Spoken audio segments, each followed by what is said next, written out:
Have you ever had the feeling that you knew what someone was going to say just before he said it? Or have you ever walked into a strange room and had the sensation that you'd been there before? Well, if you have, you've taken a small step beyond. Now watch a giant step.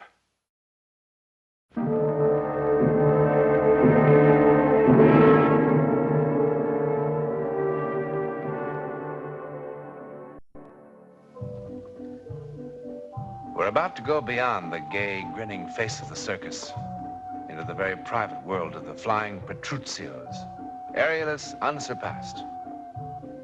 One night, about 5 years ago, on the high trapeze, something happened.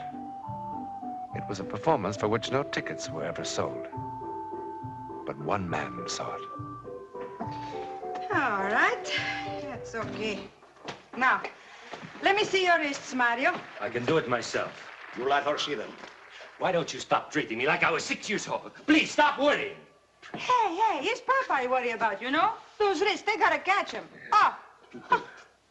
His wrists are okay. The rest of him, not so okay. Lay off.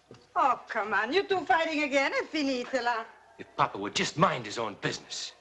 I give him a father's advice. He doesn't listen. That's his funeral. Carlotta, that fancy wife of his.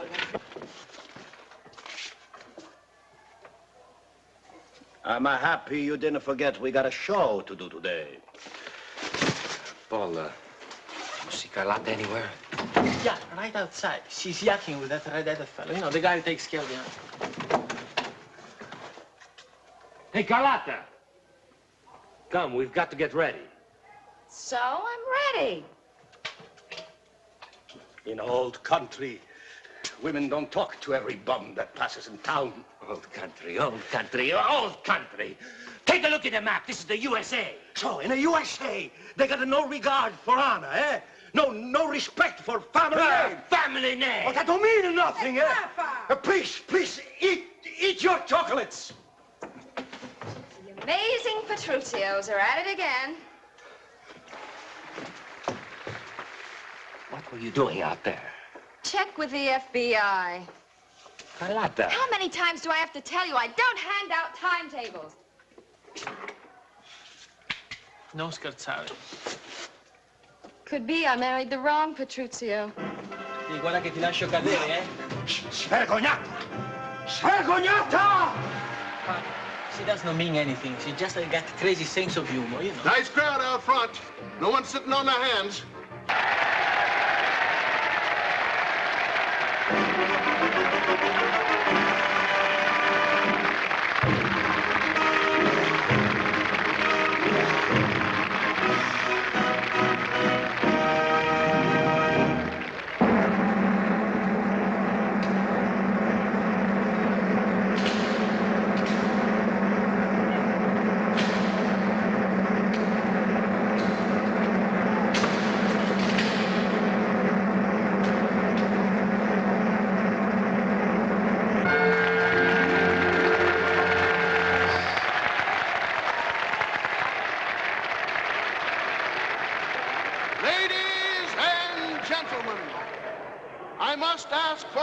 Silence as the flying Petruccios attempt their death-defying feat, which has made them the toast of 7 continents. You will notice they are removing the safety net from the center ring. And now may I call your attention to the platform 80 feet above, where Signor Gino Petruccio is about ready for his plunge into space. Across the ring, his son, Mario, will attempt to catch him. Again, I ask for silence. They are about ready, so I must implore every one of you to remain absolutely silent. Papa, Mario didn't mean that.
How is he? Well, he's going to live. Oh, sia lodato il Dio. Niente, grazie. Oh, thank you, doctor. Not yet. Thank you. Not yet. Don't thank me yet. He's paralyzed. Come. Every nerve, every muscle in his body. He can't talk. He can't turn his head. Oh. How long he will be like that? I don't know. Man like Pop. Strong like a boy of 20. He's awake now. You can see him for a few moments. Dio. Oh, mio Dio, come faremo? Ma perché questa disgrazia? Oh, Vergine Santa, dammi tu una forza.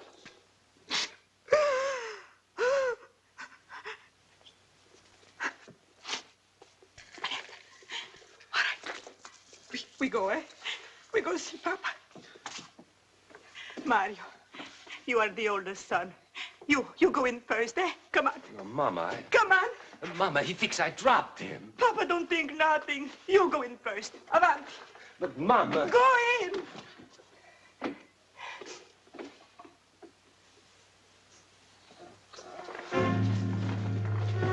Perché fa così?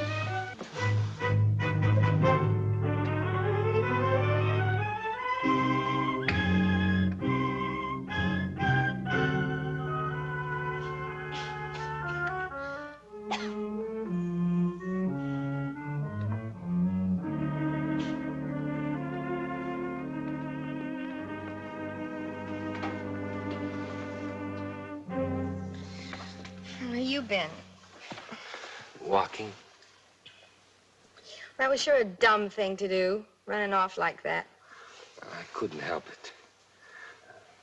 How does he look?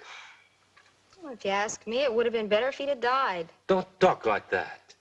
I saw him. You didn't. He's like a mummy or something. Hey, shut up.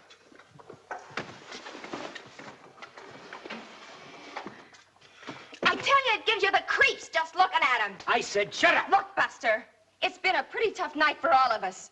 But just don't get smart with me because I won't put up with it. You're not that big a bargain. Remember that.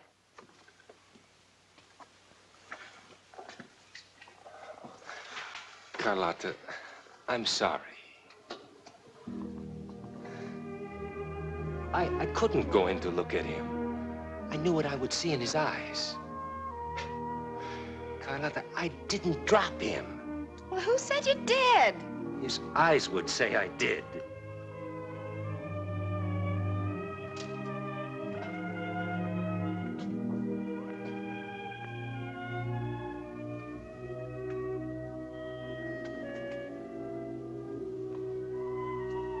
Pop.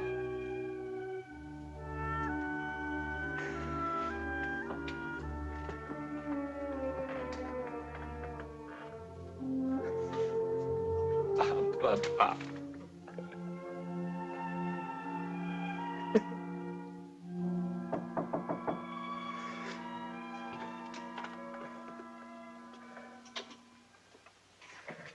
I heard you were here, Mario. Welcome home. I was just picking up a few things. I asked Carlotta, but she was busy. I went to visit your dad the other day. Did your ma tell you?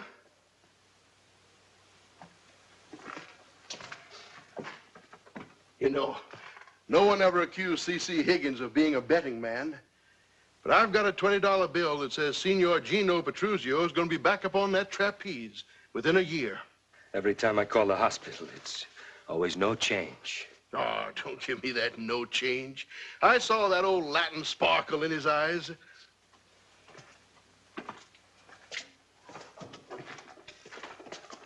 What's the hurry? Got lots of things to take care of. Oh, come on, Mario. Give me a break. I'm not trying to push you, but when you're coming back to work? Sorry, Mr. Higgins. No more of that for me. It's been 3 weeks. Every Thursday there's been a paycheck, just like you were still bringing in the customers. Mr. Higgins, I appreciate... How long can that go on? Fair's fair, boy. Now, a week from Wednesday, we're moving on to Chicago. I want you and Paul and Carlotta to be with us. I wouldn't go back on the trapeze if you gave me the whole circus. and let me wear a parachute. Do you know what those doctor's bills are going to be like? Don't worry. They'll be paid. Walk out on me and I won't pay them.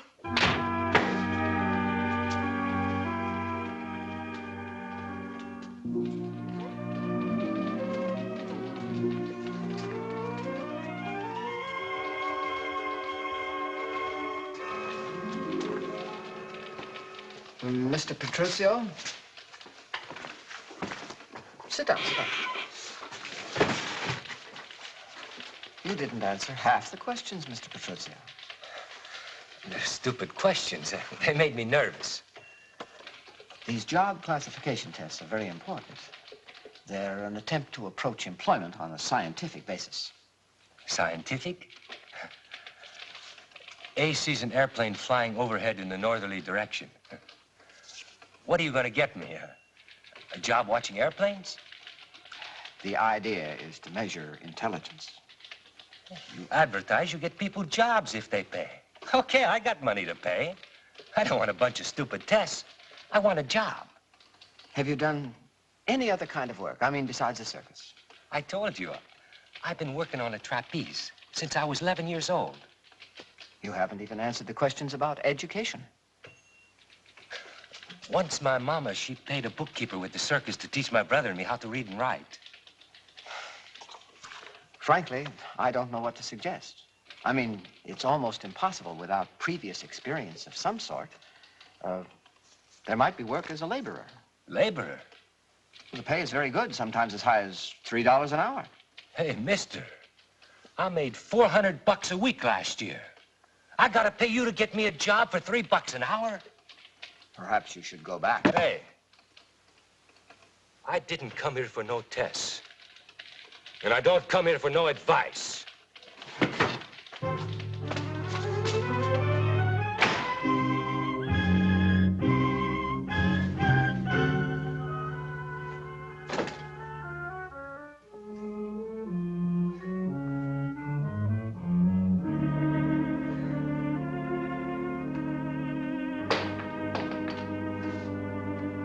Carlotta? Carlotta!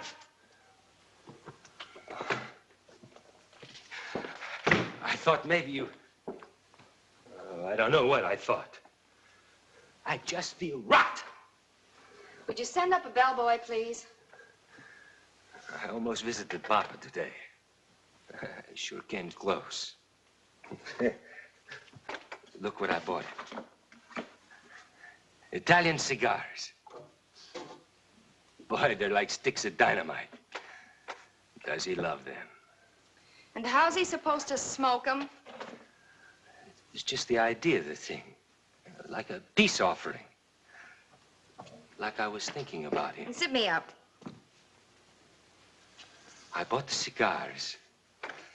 And I went down to 6th Street to catch the bus that goes to the hospital. And I would tell the nurse who I was.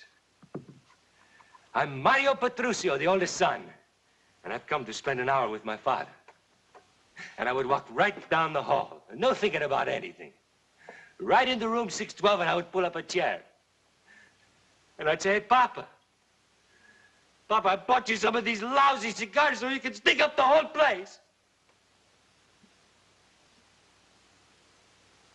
That's not what I would say.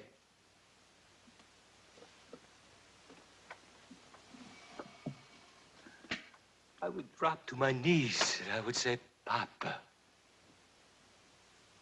Say you know I didn't let you fall. Say you know so I can live. I couldn't. I couldn't face him. Come on in. Right there.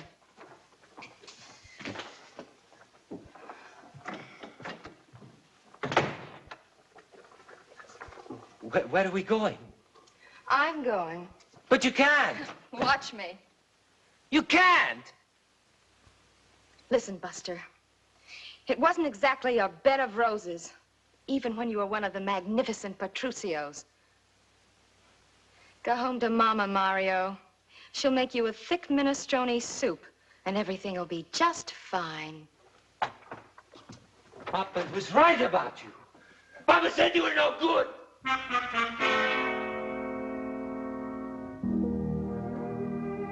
He was right.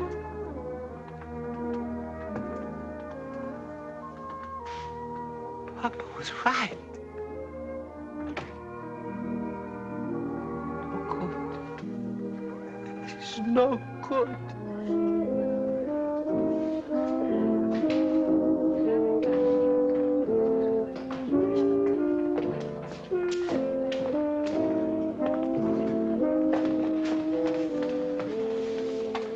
The man at the hotel said you'd probably be here. Hey, Pete, another. Mama sent me. Tell her I'm okay. She didn't send me to see if you are okay. We need some more money. Here. Tell her to buy herself 10 pounds fancy chocolates, compliments of her oldest son. That's all you have? That's it. That's the whole bankroll. So what are we supposed to do? Look, I sent you $100 last week. That was 2 weeks ago. What do you want, blood? I tried to get a job. Me too, I tried. And the mailman still keeps coming around, still with around-the-clock nurses. You should see the bill we got from the specialist who flew out here last month. Done him a lot of good, huh? He's alive. Hey, Paul. What do you want me to do? Ask me something hard. Call Mr. Rigg in Chicago and tell him we are coming back. No. All right. You tell me how we get money. I get a pain in my stomach just thinking about the trapeze. Besides, what are you talking about? Look at me. I'm out of condition. I'm stale. The exercise trapeze is still on a practice shed. It would take me months to get back my timing. Mr. Higgins said we can use it any time we want it. I can't do it. You own it to Pa. I went to Pa. I owe Papa one thing.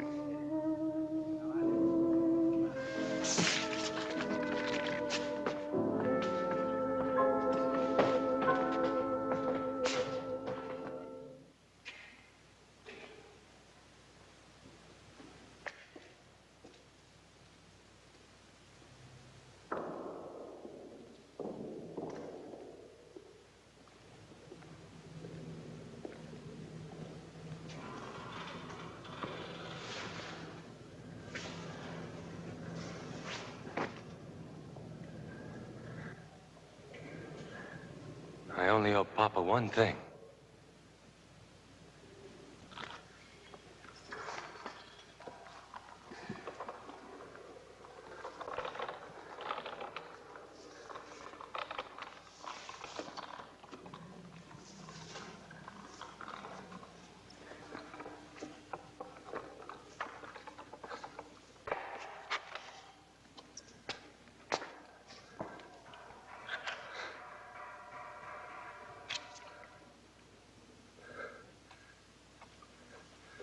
Okay, Papa. Now it's your turn to drop me.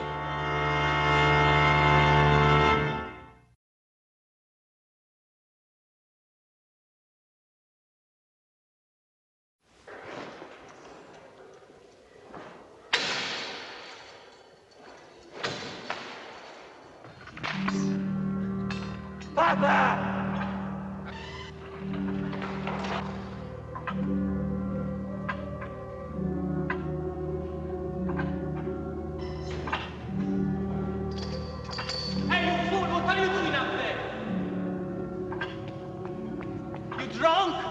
He caught me.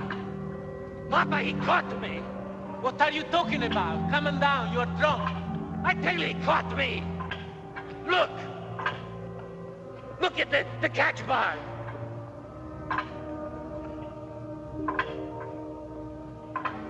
For the love of God.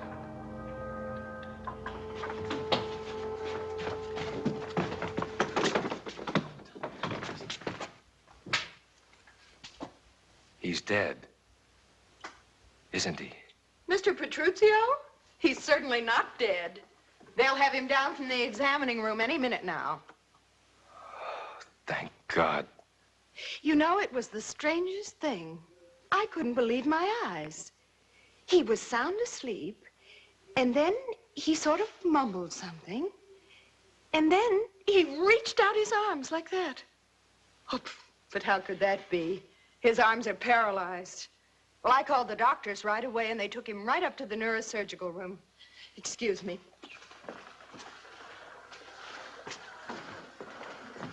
Must have been your imagination. He can't even move his little finger.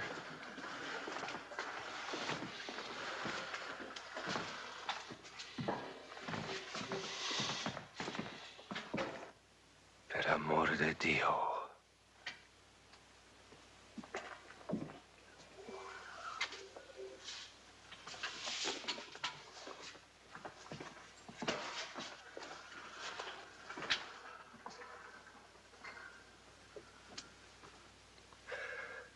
Papa.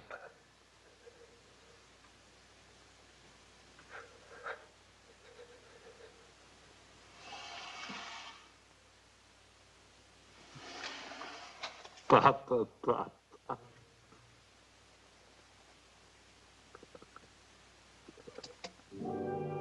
Explain it? What we can explain is like a grain of sand in the Sahara of the unexplainable. But we do have a talent for fastening labels onto everything we don't understand. But does that lull us into thinking that by giving something a name, we rob it of its mystery? All right, the word to describe what happened to Gino Petruccio is bilocation. The definition? Allowing the body image to show itself and even act at great spatial distances. Now, does that make everything crystal clear? I thought not. But then, wouldn't it be terrifying if everything was known? If there was nothing left for man to discover about his universe or himself? In a moment, something about next week. For next week, we seriously suggest an adult audience only when we bring you a form of psychic experience never before put on film. It is called The Burning Girl.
Sidney's Productions Incorporated, Silverman and Silverman, Sims, Gerald. 4205. It's the beginning of another business day in the city, 9:30. But for Mr. Sims, time as we know it is about to stop. In a few moments, he will be hurled back into the dark abyss of the past, where every moment is an eternity. Mr. Sims is about to penetrate the psychic barrier.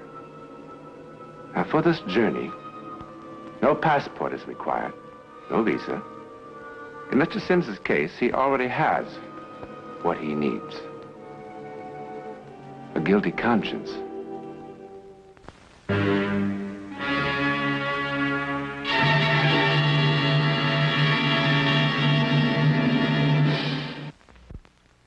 The high stone hives of the city are alive now with their busy human bees droning into telephones, flicking away at typewriters. But for Gerald Sims, respected vice president of Fidelity Import-Export Company, This day will bring the shock of his life. Paragraph. It is anticipated that we can make delivery at the port of Marseille on the 1st of July, provided we hear from you by the 20th of this month. The merchandise will be shipped in bond. Yes? I'm sorry, Mr. Sims, but Mr. Dickinson called again asking to see that letter. He says it must go out right away. You can tell Mr. Dickinson? No, don't tell him that. It's almost done. I'll listen to it, and then you can have it. I trust this answers all of your questions, and the business can be consummated with all possible dispatch. Very sincerely yours. I can't see. It's all black.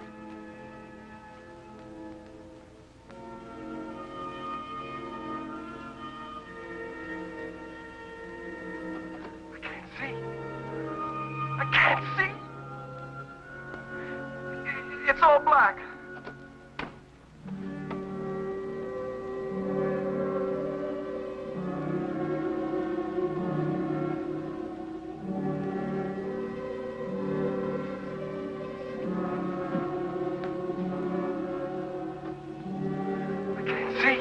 I can't see. It's all black.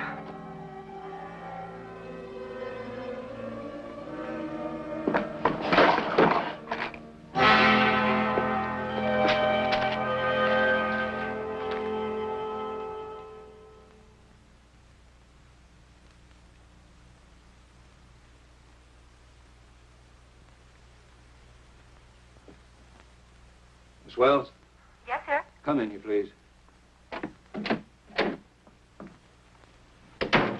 Yes, sir? Miss Wells, who's been fooling with my dictaphone? Why, the dictaphone, no one. Is it broken?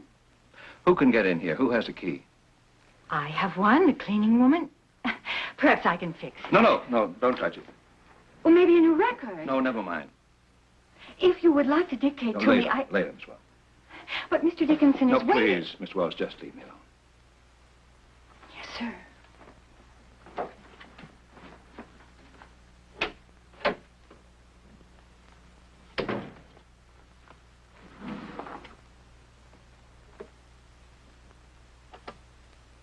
I can't see. I can't see. It's all black. I want to go home. Take me home. Please, please. I can't see.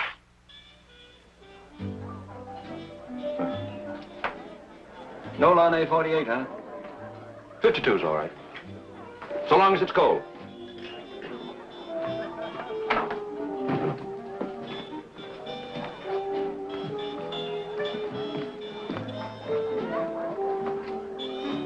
No matter how I try to imagine you in your way, it's much better when I see you.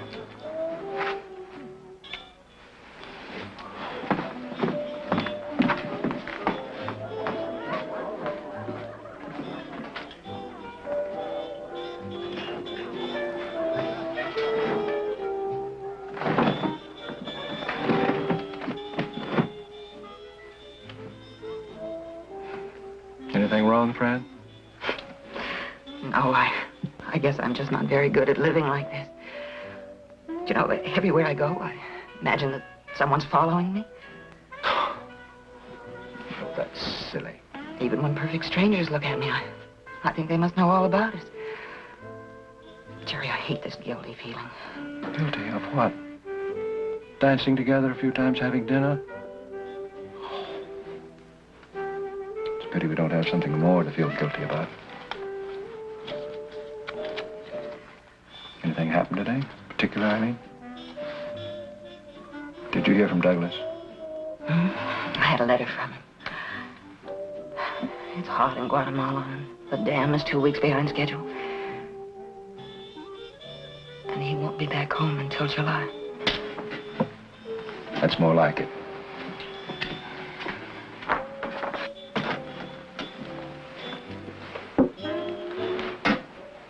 Thank you. Thanks, out for it.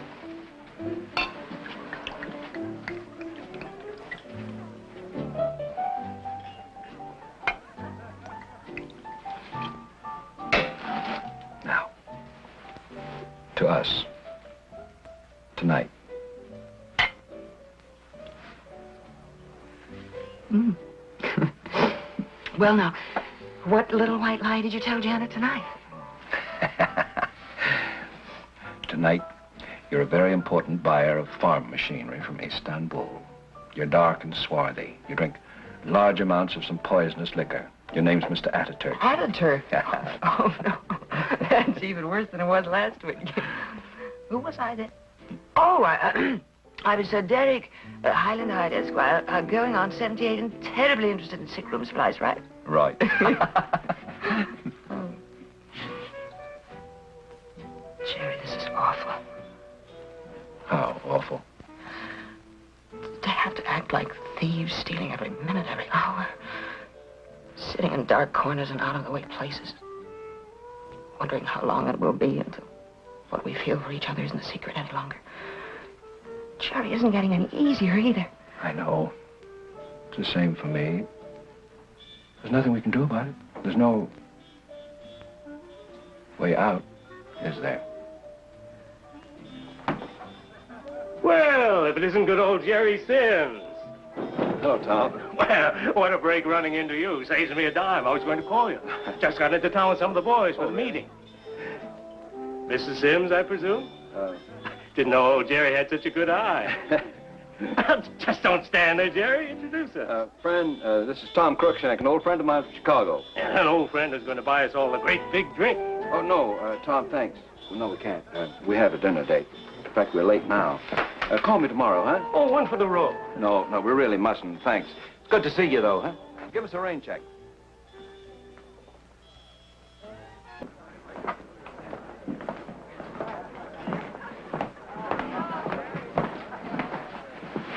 Thank you, madame. What can I say? I could have danced all night. The pleasure was entirely mine, Mr. Twinkletoes. You know, I'm going to have about 17 more of these. What a hangover you'll have tomorrow. There isn't going to be any. Yeah, you want to bet? I mean, there isn't going to be any tomorrow. Not for us. What brought all that on? Too much brandy? Because that man I hardly know saw us over there? Tell me. I don't know, Jerry. Maybe all that. Maybe a lot more. I don't know.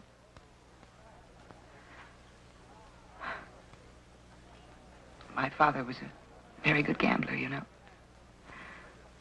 And he used to say to me, honey, play it smart. Quit while you're ahead. Well, that's what I'm going to do. It isn't going to be easy, Jerry. I'm a little weak where you're concerned. But I'm going to do it, and you're going to have to help me. Help you? By forgetting me, by not calling me, just erase me. That's impossible. I can't do that, neither can you. Turn love on and off like that?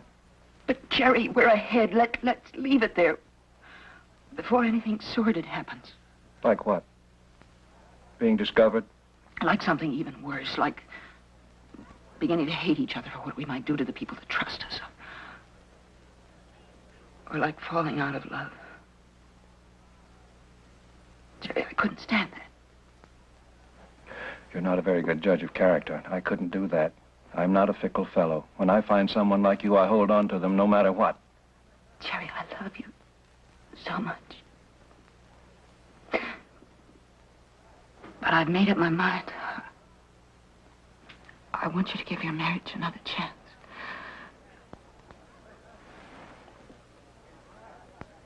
And you? I'm going to try. I'm going to try the very best I can. If it doesn't work. Who knows? Well, I know one thing. I love you. And no one's going to take you away. Ever. Well, shall we drink and be merry?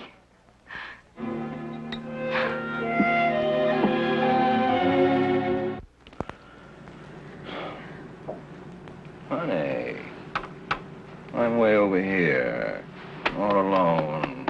I don't like it that way.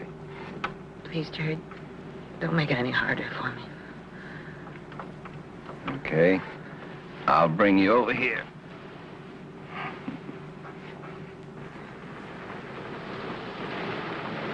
Jerry!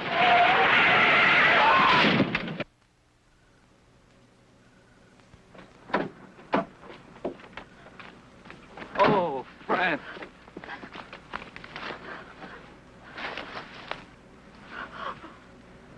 I can't see. I can't see. It's all black. I want to go home. Take me home, please. Please.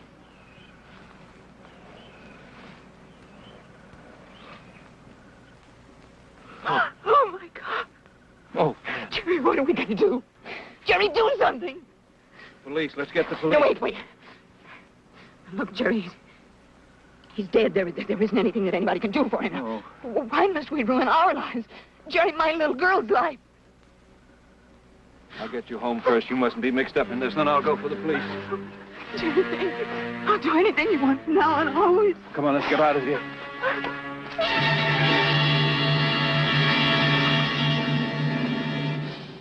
His mother. Oh, Jerry, his mother will be waiting for it. His poor mother. Oh, Jerry, what's wrong with him? We've got to turn around and go back. Whatever happens, I'll face it with you. I was as much to blame as you were. We've got to turn around and go back. Jerry, we've got to. Now, listen to me. Don't you hear me? I heard you the first time. Now stop it. I can't. You're going home. No, I was wrong, Jerry. I can't. Pull yourself together, Fran. Pull yourself together, Fran. Now, when you get home, I want you to call the doctor. The doctor can't do it yet. And you just call him. Tell him you think something's wrong with Jill. Jill? There's anything wrong with Jill. You tell her you think she's running a slight fever. You want to know what to do. Already we're beginning to act like criminals. That's what they call an alibi, isn't it? What if the doctor does decide to come over? I don't think he will. Not this late at night, and not unless you break down on the phone. Now, you do what I tell you.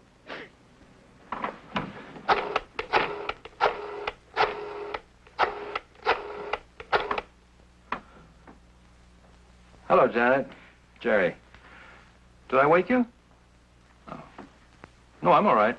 I'm at the office. I'm waiting for a call from London. Yeah, the time difference messes everything up.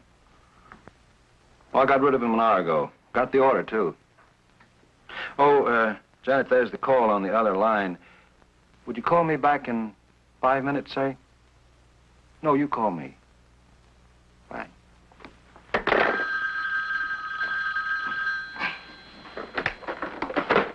Hello. Hello, Janet. Janet, do you remember that coat you wanted? Which one? I'm afraid it was the mink one. You can have it. No, I'm cold sober. You can buy it tomorrow. That phone call was worth waiting for. I got the order. Mm-hmm. I'm coming home now. Does that mean anything to you? Good. Me too. I'll see you.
These are the faces of guilt, worn by those bewitched by the most implacable, the most terrible enemy of all, conscience.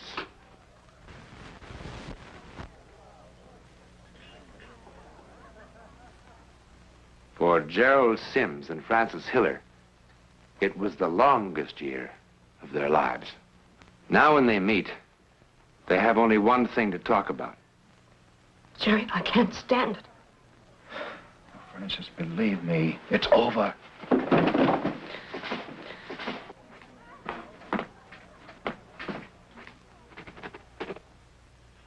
It's over. So he thought.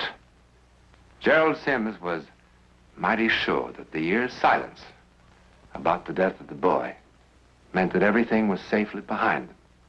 Over. So he thought.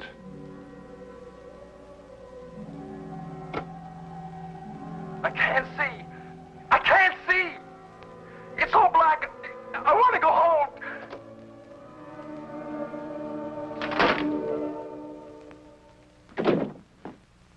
Jerry, what goes with you? Are you all right? Of course I'm all right. What's so tough about that letter? You've written stuff like that hundreds of times. Well, it's important. I want to get it right. Then the thing went on the blink. Play the letter back. Maybe I can help. Well, come on, man. Turn it on. No. I want to do it all again. I'll bring it up to you ready to go. You look sick.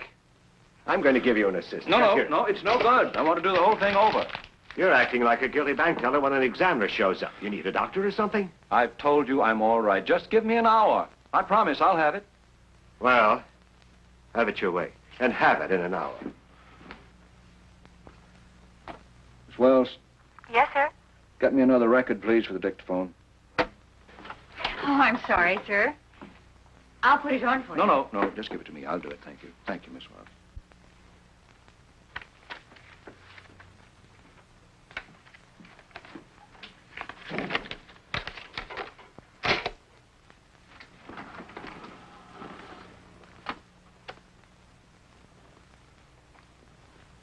Dear sir. Dear sir.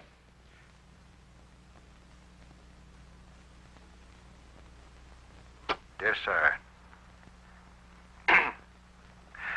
Dear sir. I can't see. I can't see.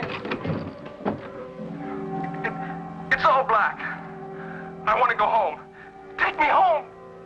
Please, please. I can't see.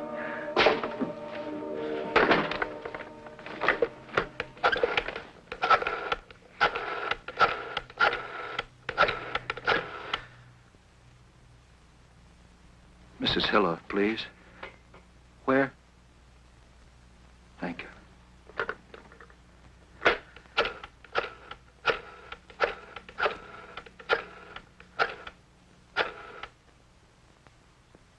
Mrs. Hiller, please.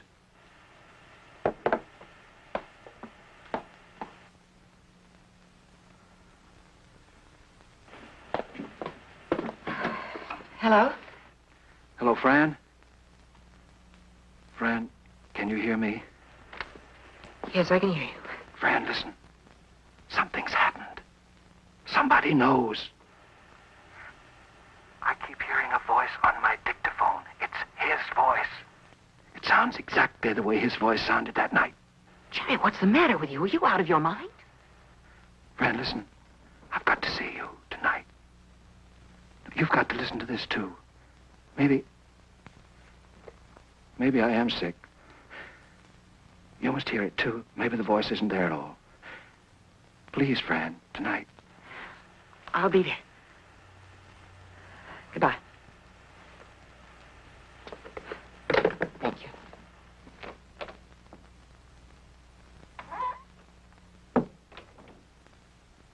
Jerry?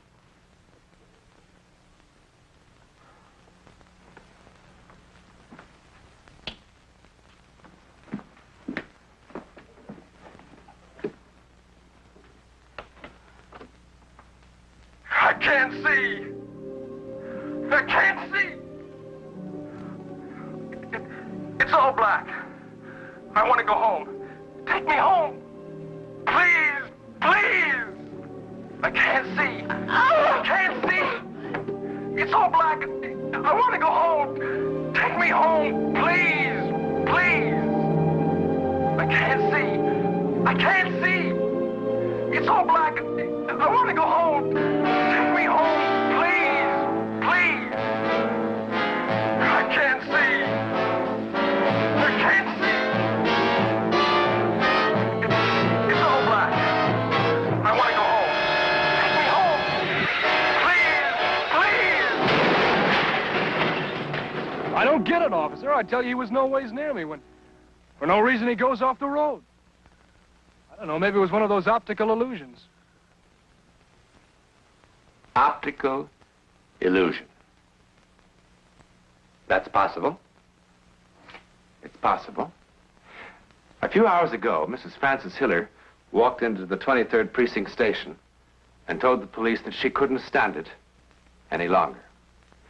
She referred, in a near hysterical state, to a voice heard on this dictaphone. The voice of a young man dead for 1 year. The police have already listened to this evidence, and this is what they heard. Dear sir. Dear sir. Dear sir.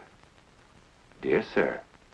That's all they heard, despite the tearful claims of Mrs. Hiller.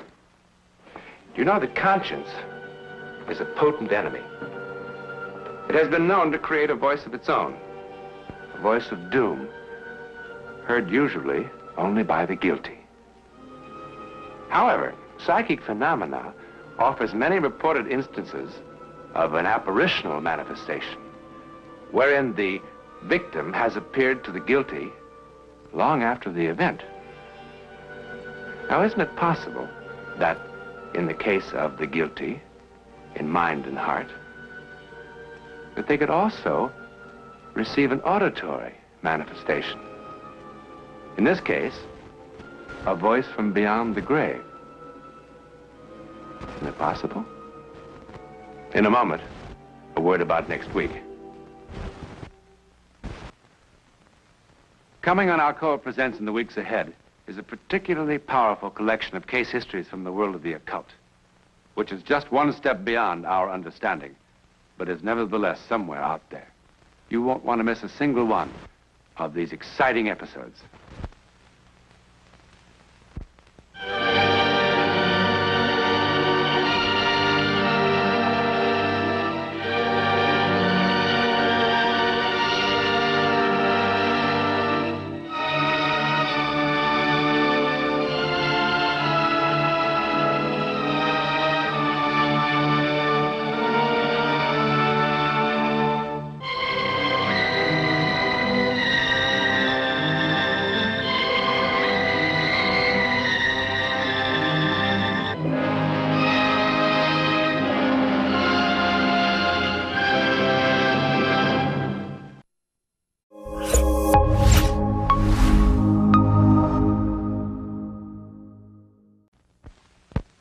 Have you ever been certain your telephone would ring in the next 10 seconds?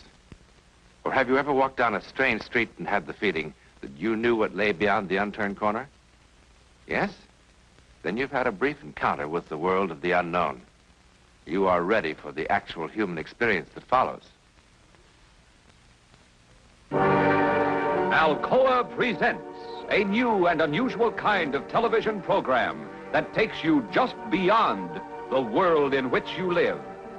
Alcoa presents Aluminum, from the world's leading producer, Aluminum Company of America, who creates new and unusual uses of this wondrous metal for the world in which you do live.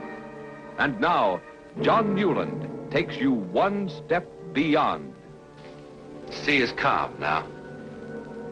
Guns are silent. Planes in the sky carry nothing more menacing than tourists. All things considered, it's a good time in the world. But it wasn't always so good or quiet. Not so very long ago, the sea was a battleground. The sky was filled with death. World War II. It hardly seems real to some of us now. Something consigned to history books. But there were things that happened that never made the history books because they were too incredible to be recorded. That is, except in the memories of the men involved. They remember and will certainly never forget.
How many hits did we get?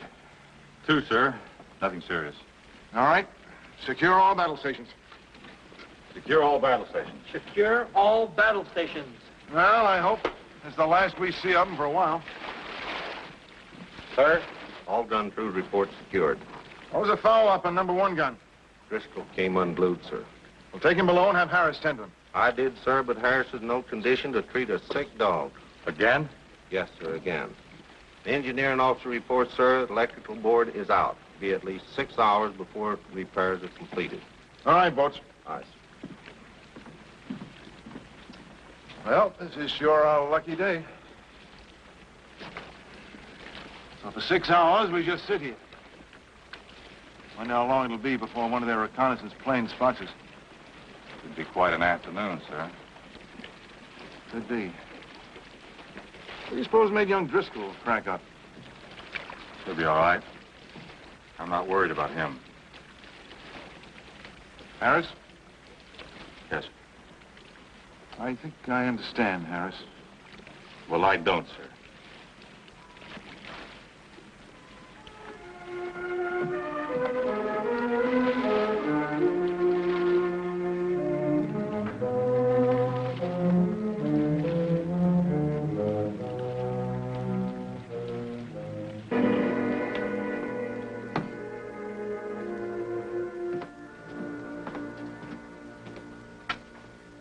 Harris, if I didn't think you'd poison the Pacific, I'd throw you overboard.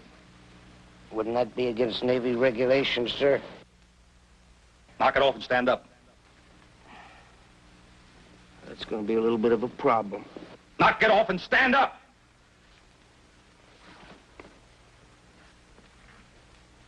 Oh, I've had a belly full of you, Harris. I've had you run up to there. Put this man in the brig. Aye, aye, sir. Let's go, Harris. All right, gently. Let's go. Come on, brother, gently.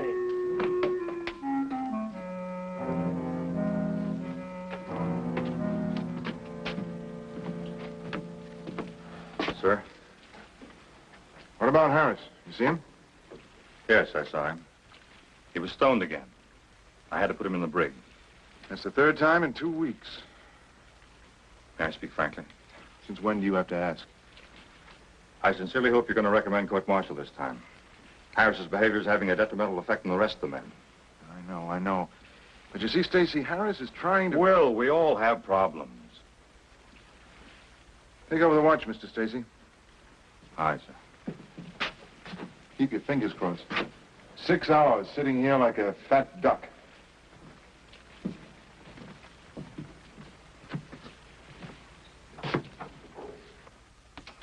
On your feet, Harris. On your feet. All right, all right. That's all, Bosun. Aye, aye, sir.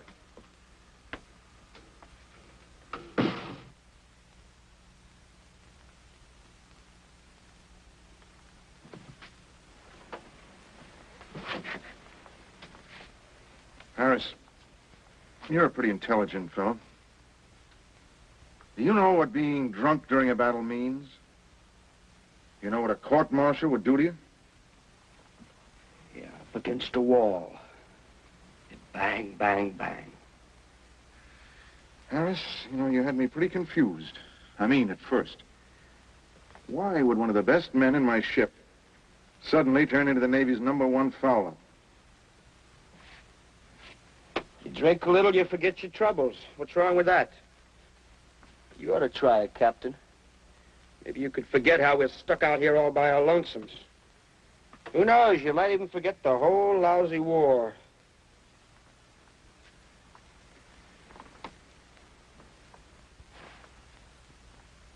Has the drink helped you forget your brother? Yeah, I found out about it a couple of days ago. What loudmouth slob? That's none of your business. Everything on this ship is my business, and don't you ever forget it. How old was he? What are we gonna have, a nice little heart-to-heart talk? 19. A rich, full life, huh, Captain? I'm sorry. Who isn't? Everybody's sorry. The Navy Department, my mother, the girl who was in love with him. Nobody's as sorry as me. I talked him into enlisting.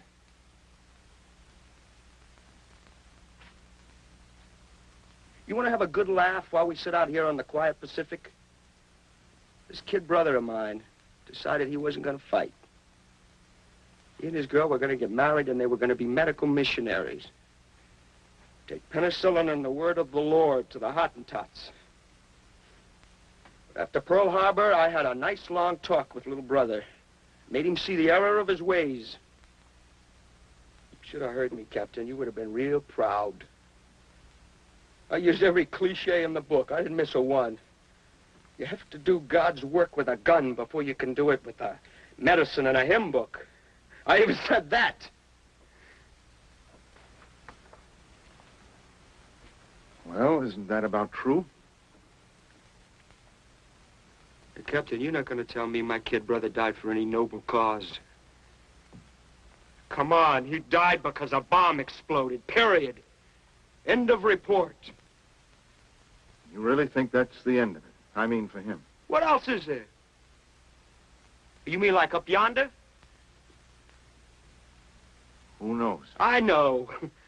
There's nothing. Nothing except what you can see and hear and touch, and you can quote me. This is real. This lousy ship, this stinking brig. You and that little gold braid. That's real. There isn't anything else. There's nothing else. That's also real, Harris. That's the only reality, God help us. If you have to hate somebody for killing your brother, try hating the enemy.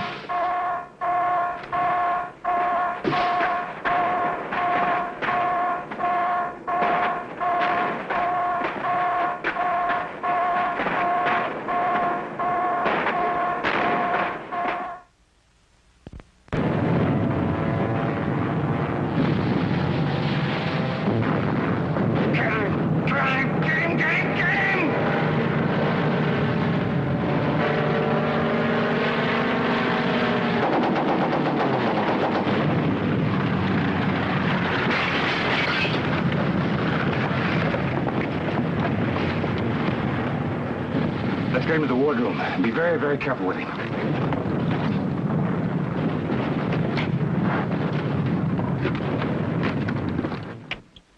But, sir, you know we're under strict orders not to break radio silence. Just do as I tell you. Contact the heavy cruiser Athena and tell them I want to talk to their chief surgeon.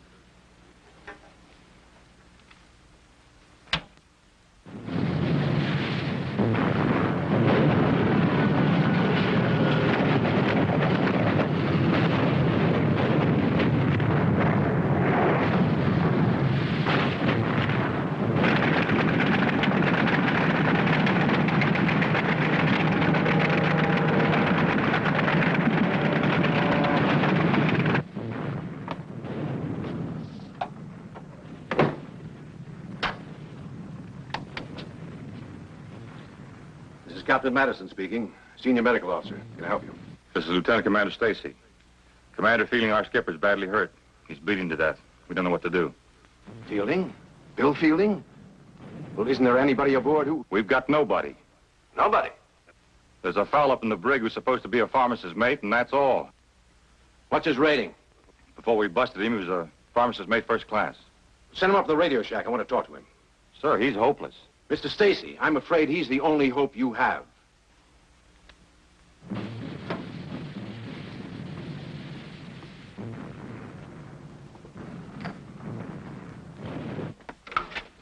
On your feet, Harris. Welcome to my home away from home, Mr. Stacy. On your feet.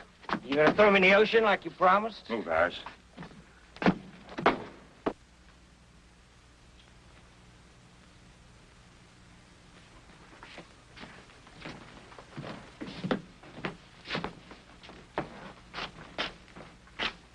Come on, Harris. Check that shrapnel wound in his neck. We need to know just how serious this is. Now, wait a minute. I'm no doctor.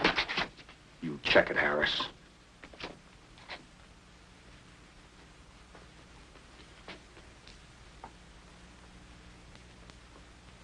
Wow.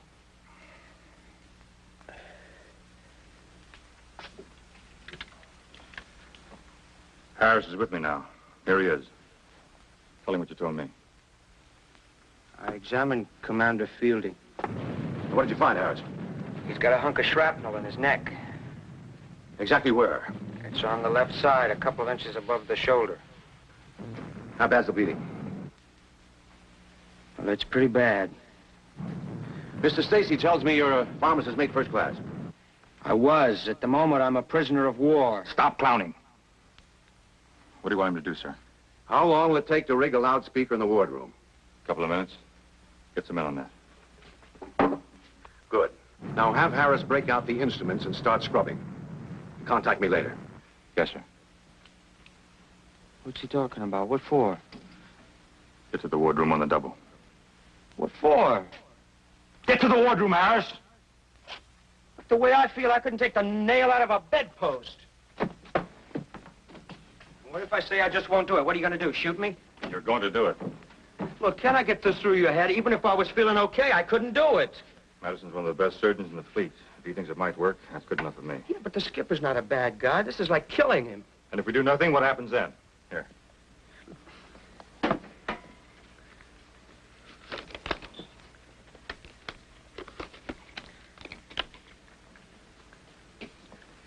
We're ready, sir.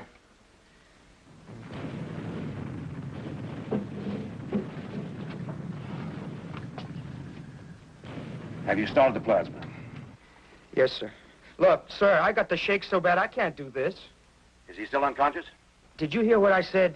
Is he still unconscious? Yes, yes. All right, good. Now, we can't risk using anesthetic in his condition. Sir, will you please listen to me? Now, you listen to me. This is tough. We're stuck. You're going to do it. You're going to follow my instructions quickly and carefully.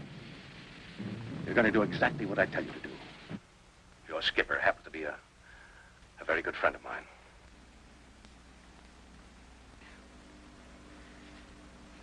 Okay, let's get on with it. Let's get the thing over with. All right, now.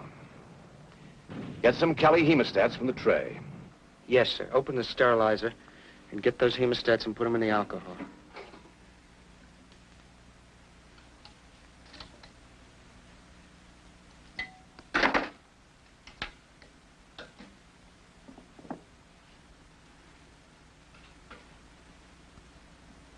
All right, sir.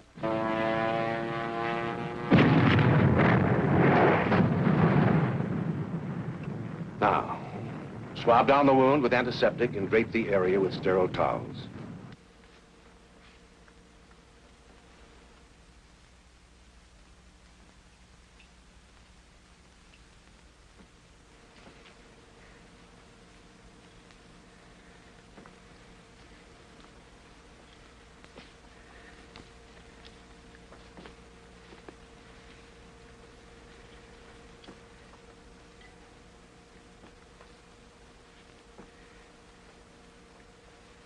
Okay, sir, that's done. Sir, Dr. Madison? Dr. Madison, are you there? Yes. All right now, Harris. The first step is to clamp off the small veins, tie them with the suture. You'll see which ones I mean when you begin. If we're lucky, you'll have no difficulty locating them.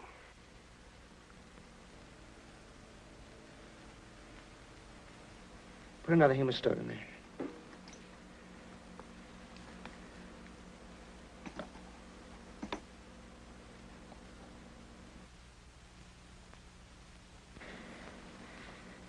Okay, sir. Now you should be able to locate the fragment of shrapnel by gently probing the area. Begin. You better find it.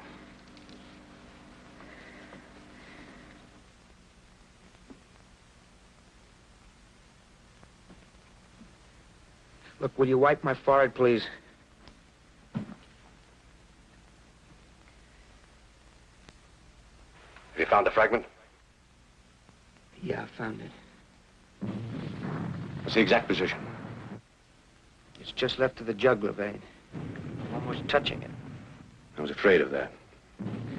Now listen closely, Harris. That's the critical point. You mustn't, under any circumstances, allow the jugular to be severed. Now, the edges of the shrapnel are undoubtedly jagged. It must be removed with extreme caution. Okay, okay. Now, don't get rattled, Harris. Yeah, that's easy to say. Just take it easy for a couple of seconds. Take a couple of deep breaths. Yeah, take a couple of deep breaths. What's that gonna do, huh? Harris? Okay, let's go. Let's get started. All right. The veins are tied? Yes, they're tied. Very well. Now, grasp the fragment with the hemostat. Gently, firmly. Yeah. I had it. It slipped away. Try again, Harris. Now, try to be just a bit firmer.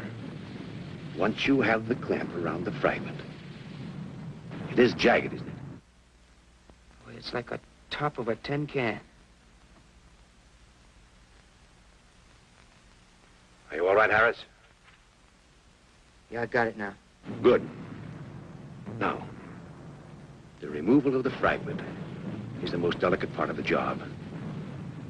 Now, you've got to let me guide you. One wrong move. What is it? What's that? I don't know, they've broken contact. Oh, not now! Oh, come on, not now! Well, if we don't get that thing fixed, he'll die. I'll go up to the radio shack and try to get through. Don't try anything by yourself, you hear me? Oh, hurry, sir! Hurry!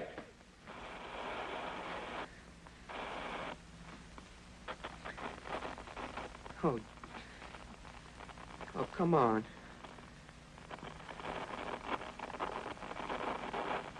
Come on, please. What happened? I don't know, sir. The Athena just quit sending. Why? My God, why? Sounded like she was under attack. Maybe they knocked the antenna out. Haven't been able to raise the thing. Contact one of the other ships. Anyone. Find out what happened. I'll try, sir.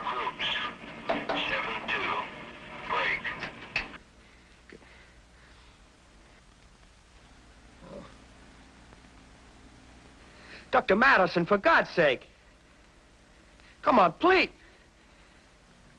Harris? Harris? Yes, sir. What happened? We lost contact. Is Fielding still all right? Yeah, he's still breathing. Well, let's get on with it. Oh, the clamp slipped. Look, I'll have to reach the fragment again.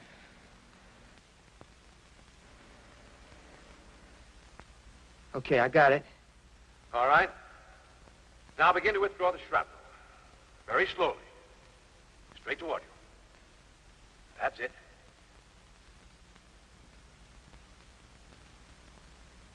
No, straight toward you. Carefully. Stop. I think he's gaining consciousness. That does not happen, Harris. He can move and lacerate the jugular. Now hold the fragment exactly as it is. Do you understand? Be very calm. It's okay. We're in luck. He's passed out again. Slowly. Firmly pull slightly upward on the fragment. Slow. Good. Now never take your eyes off the jugular. Up. Now.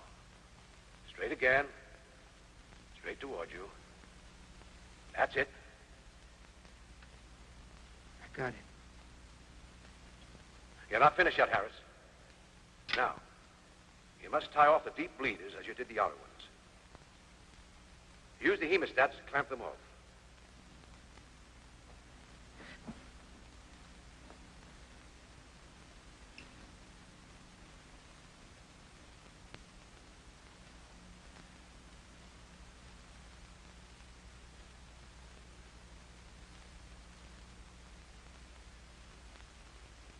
Okay. Yes, sir. What next? Dr. Madison, what kind of bandage do I put on? Harris. What next? Yeah. I told you not to go on without Madison. I didn't. What do you mean you didn't? He guided me every step of the way. I couldn't have done it without him. We contacted the Dayton. The Athena received 2 direct hits. One bomb caught the radio room. Killed everybody instantly. Everybody. What? It's impossible. I couldn't have done this without him. He guided me every step of the way. Harris, are you out of your mind? There couldn't have been a sound out of that loudspeaker. Dr. Madison was killed 10 minutes ago.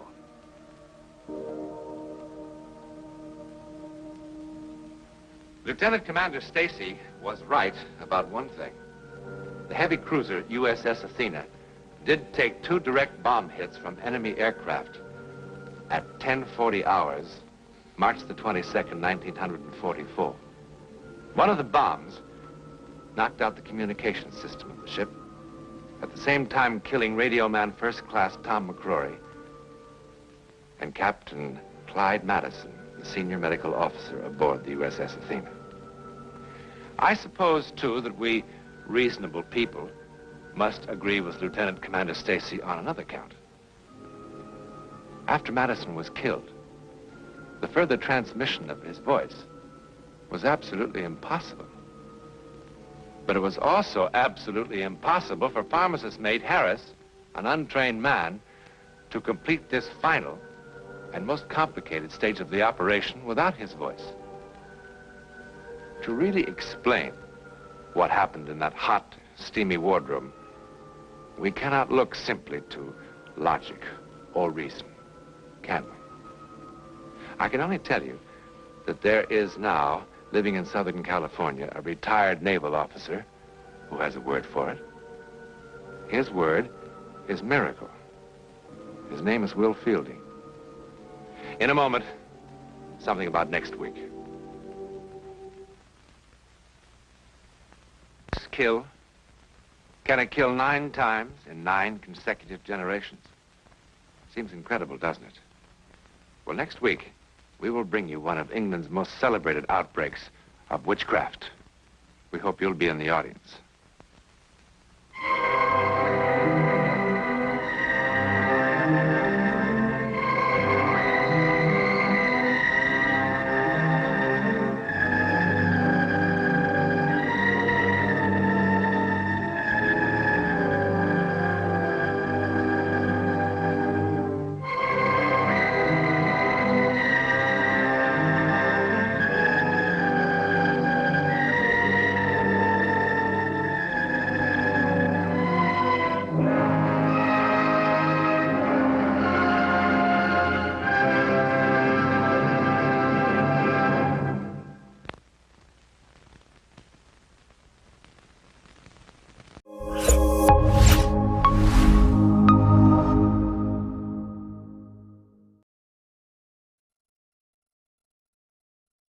The amazing drama you're about to see is a matter of human record.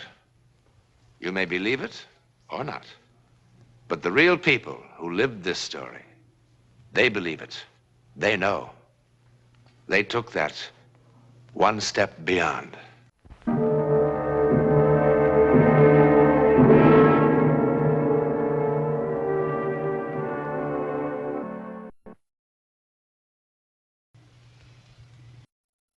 It begins here in the Elite Bar and Grill with a wedding party. There's not one thing that sets Sally and Matt Conroy apart from all the other couples who were married today in the United States. Not a thing. Not yet.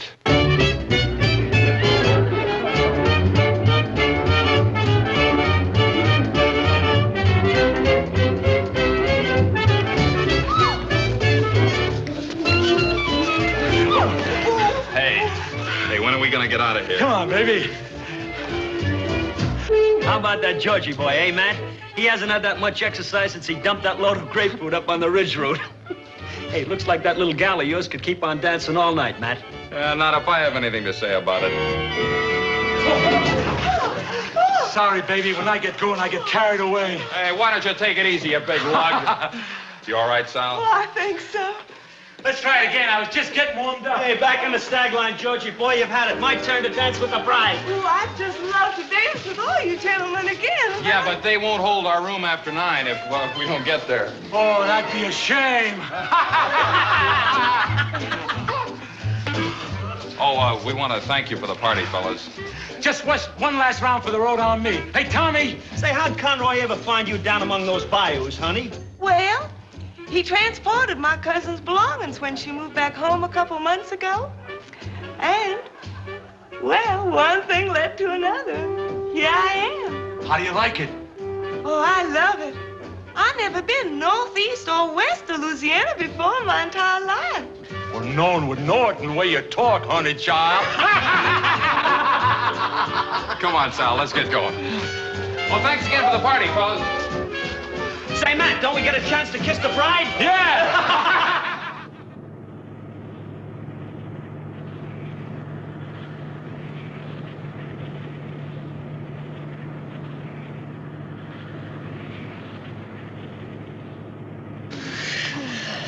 Hi. Hi. Hey, what were you dreaming about? I don't know. Why? Well, you were making all sorts of funny faces, funny noises. Did I look awful? You couldn't look awful if you tried. Of course, you look a lot better when you're smiling. How much further is it? Why? You're gonna be so tired from all this driving. I mean, I sure wish I knew how to drive so I could help you. You're just gonna have to learn, that's all. Nutty for somebody to live in California and not know how to drive a car. What's the matter? Huh? What's the matter? I don't know, nothing. Those crazy guys down at Tommy's, you sure knocked them for a loop. I guess you know that. Of course, you kind of knocked me for a loop, too. I tell you, I'm sure glad your cousin decided to go back to Louisiana and call NorCal Van and Storage. Matt, if we turn left about a mile ahead, it's a prettier drive. How'd you know that? It's beautiful and wild and secluded. There's a hill straight ahead, just past those pines. Go up the hill. How in the world did you know? Never mind.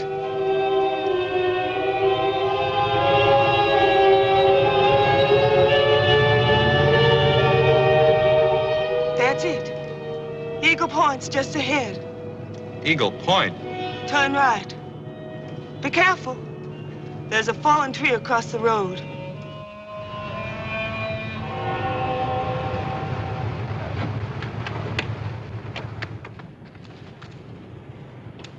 Hey, wait for me!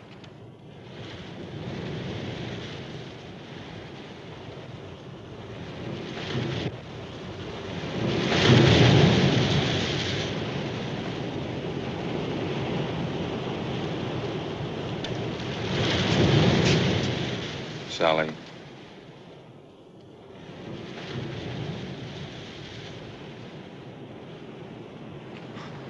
Sally, what's the matter with you? Sally, what in the world's the matter with you? Who are you? Oh, come on, Sally, stop kidding. Will you please take your hands off me? Sally? Sally!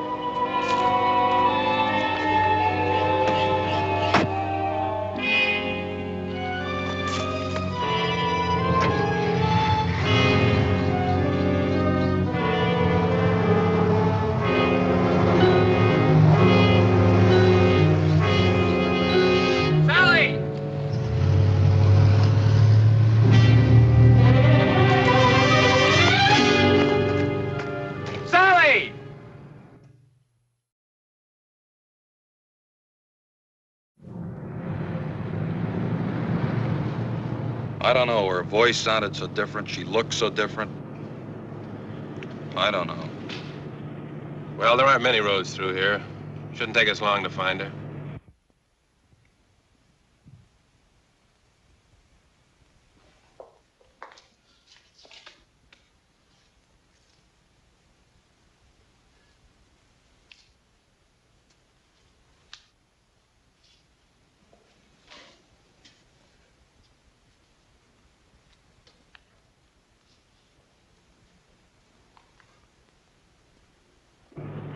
How would she know about a place like this? She's never been up here before in her life, I'm sure of it. Why would she kid me about driving a car? She looks so different.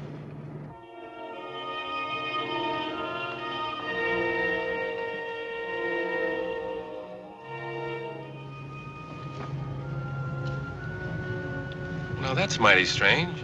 What are the lights doing on in the Wharton place? Is that your car? Yeah.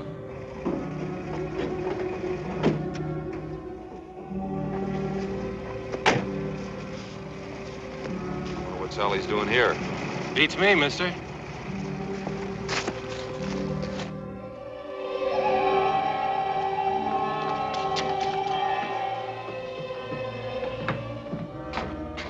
Who lives here?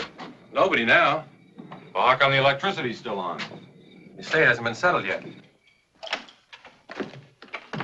The girl who used to live here jumped from a place called Eagle Point a couple of weeks ago. Eagle Point? Kind of gives me the creeps, a nice girl like that committing suicide. What a mess. Had to make identification from dental records and stuff like that. No! No! No. What are you trying to do? Scare me to death? I didn't. You know what I ought to do, you silly dame? I ought to belt you one. I didn't kill myself. Sally! I didn't Sally! jump. I didn't jump. I was Sally! murdered. I was murdered. I was murdered. I was murdered.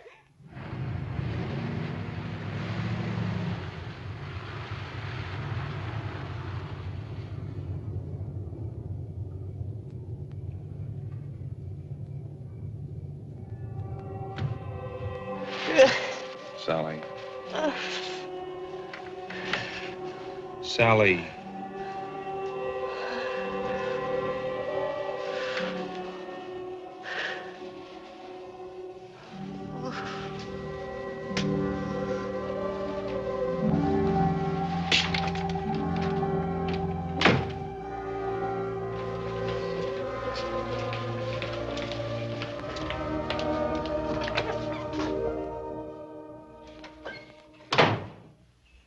How much longer is this going to go on?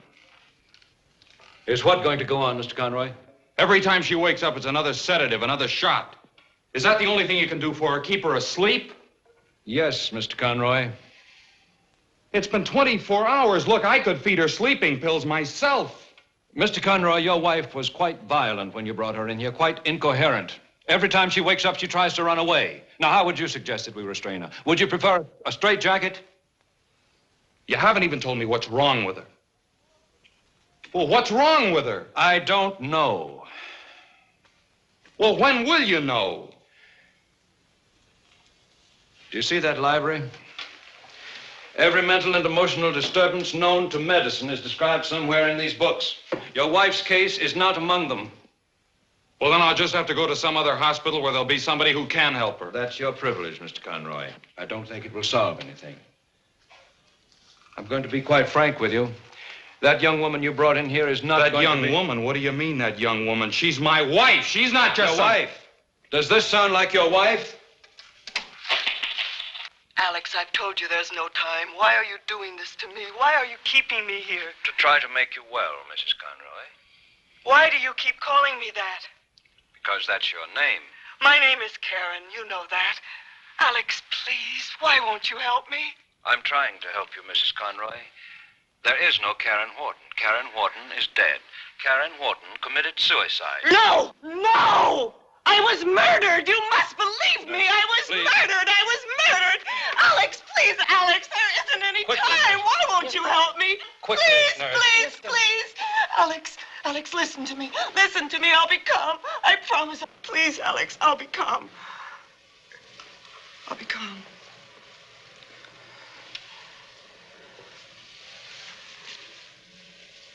My name is Karen Wharton. I was born in Fort Washakie, Wyoming, on February 10th, 1935. My mother's name is Mary Louise. My father, Philip Joseph Wharton, died of pneumonia on April 12th, 1939. Your wife, Ellen, drowned at the 4th of July picnic in 1941 at Lake Etna. And 4 years ago, at the Harvest Moon Ball at the Country Club, you asked me to marry you, Alex.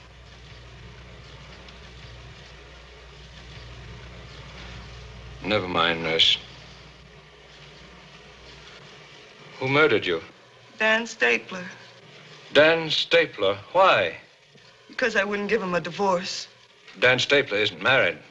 We were married secretly last year in Mexicali. Why secretly? You know why. Mother hated him. And she was right. His passion cooled considerably when he found out that none of Daddy's money was in my name. Then why didn't you give him a divorce? Because I loved him. I would have been anything he wanted me to be if he'd only loved me. I can't tell you how mortifying it was. How revolted I was when I saw him at the beach with other women and at parties. I loathed him and I loathed myself because later, when he'd come to me, when he'd touch me,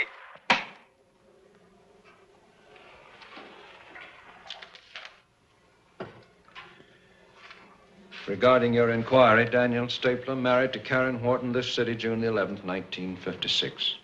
Mexicali Hall of Records. Well, can't there be some sort of explanation? Maybe she read about the death in a newspaper. Well, couldn't it just be a coincidence? Well, what is it? Some sort of psychic hocus pocus or something? Is that what you're trying to tell me? You'd hardly expect a psychiatrist to tell you a thing like that.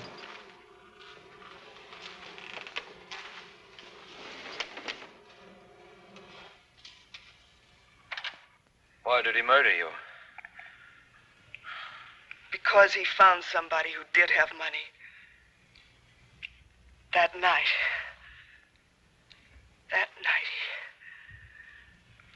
Go on. It had been weeks since I'd seen him. He dropped by that night without any notice at all. And the famous Stapler charm was in full bloom again. And of course, I fell for it again. Dan always had a divine sense of timing. He told me his real reason for the visit, that he wanted a divorce. While he was making love to me, I told him I'd never divorce him, not ever. And then he behaved like a 6-year-old child having a temper tantrum. He cried out that I cheated him, ruined his life. He stomped his feet, and his voice screeched like a petulant woman. He looked so ridiculous. He suddenly looked so ridiculous that I started to laugh. I suppose it was hysteria more than anything else, but I couldn't stop. He turned very white and came at me. He struck me with his fist. And before I could tell him that, yes, you can have your divorce, he killed me. How? It wasn't a pleasant death, Alex. I didn't die quickly. Finally, he crushed my skull with something heavy. And then he took my body to Eagle Point, and flung it off the edge to make it appear as suicide. Alex, do you believe me? How can I, Mrs. Conroy? But you must! I'm not Mrs. Conroy! He murdered me! I can prove it! I can prove it! Alex, listen to me! I can prove it! I can make you... Let me go! I can make you believe me! Let me go! Listen to me, Alex! No! Nurse. No! No! No! What am I going to do? What am I going to do? Yes? We'll be right up. Your wife's awake. Dr. Slauson, let me go in first.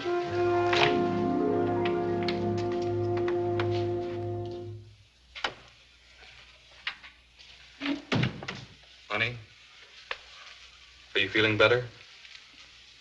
Alex, I want to call my mother. Your mother in Louisiana? Alex, please, don't start that again. Please let me call my mother, Why? because she'll believe me. Will she? Yes. I think perhaps I'd better call her, don't you? It's going to be an awful shock. Tell her I want to see her. It's all right if I get dressed, isn't it? I don't want her to see me like this. I must look terrible. Yes. Get dressed.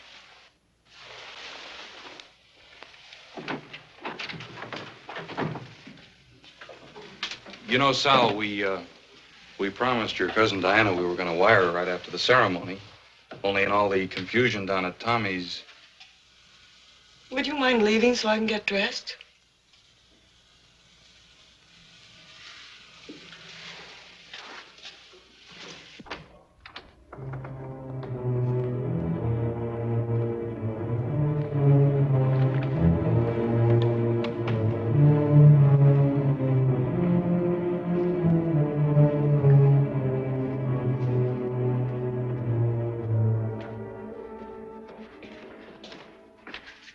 Did you call her mother?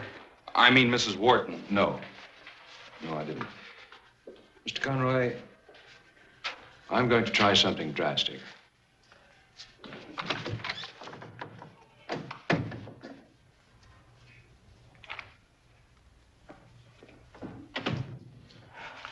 You gave me this a long time ago, remember? Of course I remember, Alex.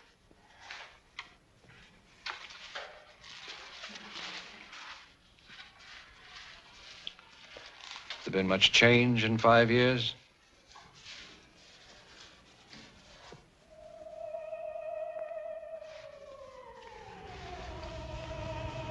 Five years is a long time. Did you call my mother? Not yet. In case you've forgotten, the number's 5211. I remember. Will you call her now? Why don't you rest for a while? I'll take care of it. Miss Peterson?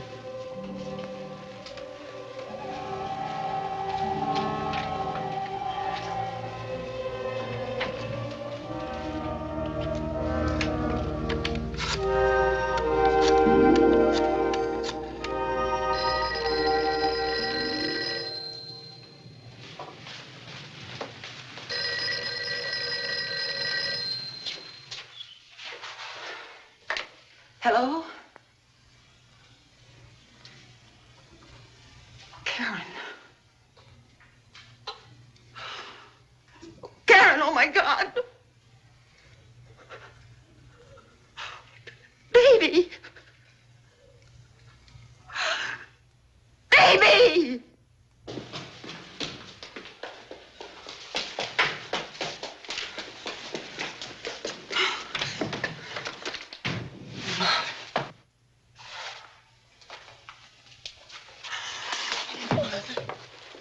Mother, I'm so glad to see you. Alex won't believe me. No one will believe me. They're treating me like I'm insane. Mother, please help me. Tell them who I am. Tell them who I am. Who are you? Who are you and why are you doing this to me? Why are you doing this to me? Conroy. Mommy, please.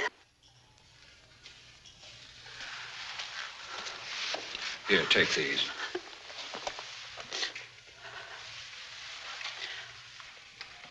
When she put her arms around me, it was Karen. I know it was. And it was Karen's voice. Oh. But she is dead, Doctor, isn't she? Yes, Karen is dead, Mrs. Wharton. Doctor, Mrs. Conroy's gone.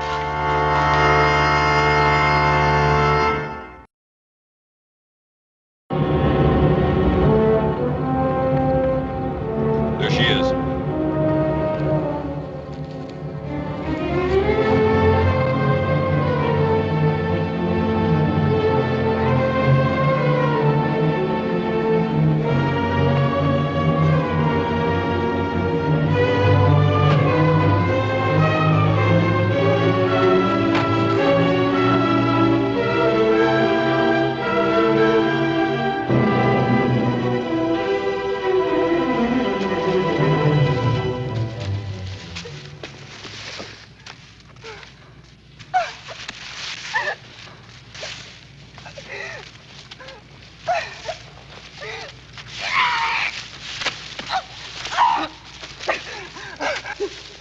With something heavy.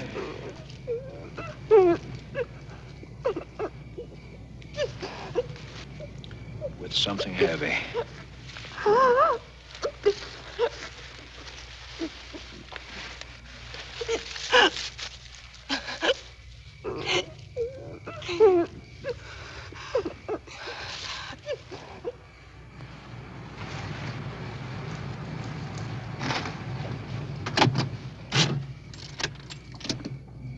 Well, what now? We start with this. The police, Dan Stapler. No, I mean about her. I don't know about her. Hi, Don.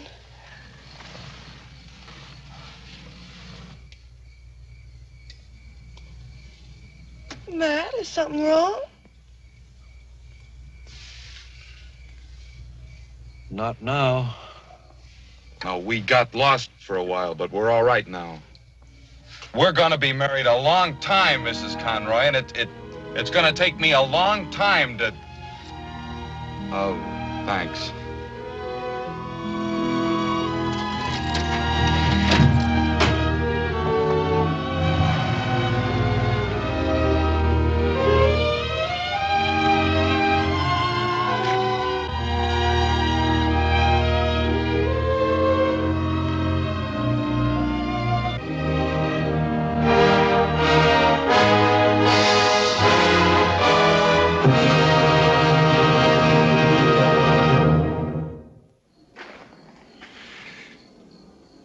There's a nice technical word for what happened to Sally Conroy.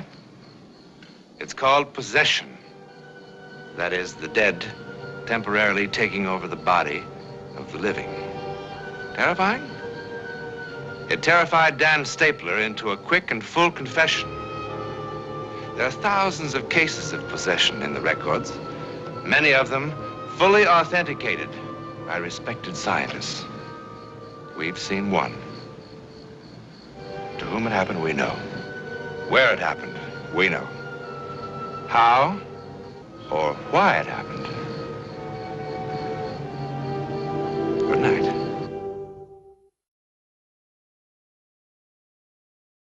Whether or not you believe that coming events cast their shadows before them, be with us next week when 5 different people, totally unknown to each other, see the hideous shadow of a great disaster weeks, days, hours before it happens. This heretofore untold drama comes from the testimony of those who took that one step beyond.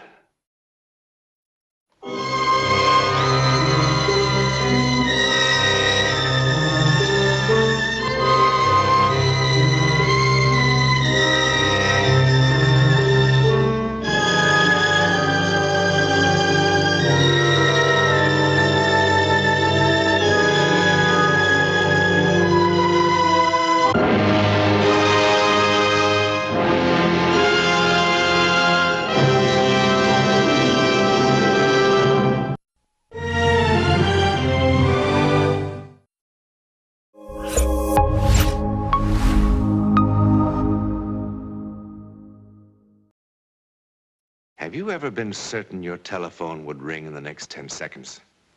Or have you ever walked down a strange street and had the feeling that you knew what lay beyond the unturned corner? Yes?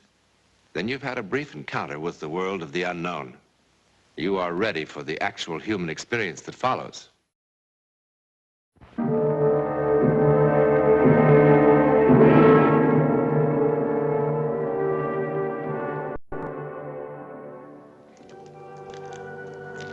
Last year, American fire insurance companies paid out a good many thousands of dollars for damages resulting from fires that they found, well, difficult to explain. Fires for which there seemed just no earthly reason. No earthly reason. There was such a fire in 1921.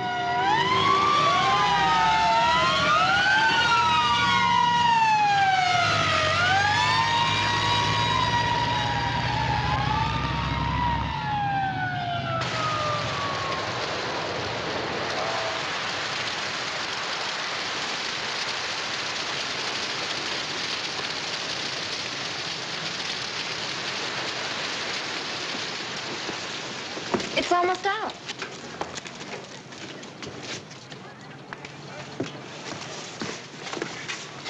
What's the matter? Nothing. All right, let's go. Move, move. All of you. All right, go on. Some boys came in after high school, like they always do. They were buying sarsaparilla and stuff. Then Patty Leland came in with a new kid. Never saw her before. She hung back when she seen the boys, but Patty made her come in. Then the boys started teasing the new girl, laughing about something, and she got real upset, almost cried. I was going to tell them to stop teasing the girl, but before I could, I had other things on my mind. A flame shot up from the floor right by a barrel of Excelsior. Some kid threw a match into it. No, sir. It didn't start in the Excelsior, and nobody threw a match. A fire doesn't start from nothing. Well, this one did. Hey, you, Tim Plunkett, come here. Come here. Tell Chief Keating what happened. Just like you said. I went just like one of them Roman candles or something. Setting a fire's no laughing matter. Unless you did it. I wasn't any place near that barrel. The only ones near that barrel were Patty and Alice. Come to think of it, that's right. But Patty wouldn't do such a thing. Why, I've known her since... What's the name of the new girl? Alice Denning. Where does she live? On the corner, across the street from Burger's Woods. Who else was in the store? Pete Hubbard, Billy Wolf. But they're all right. I've known them since It doesn't make any difference how long you've known them. What's so funny? Nothing. I'm going to let you go. But that doesn't say I won't check up on you. Now beat it.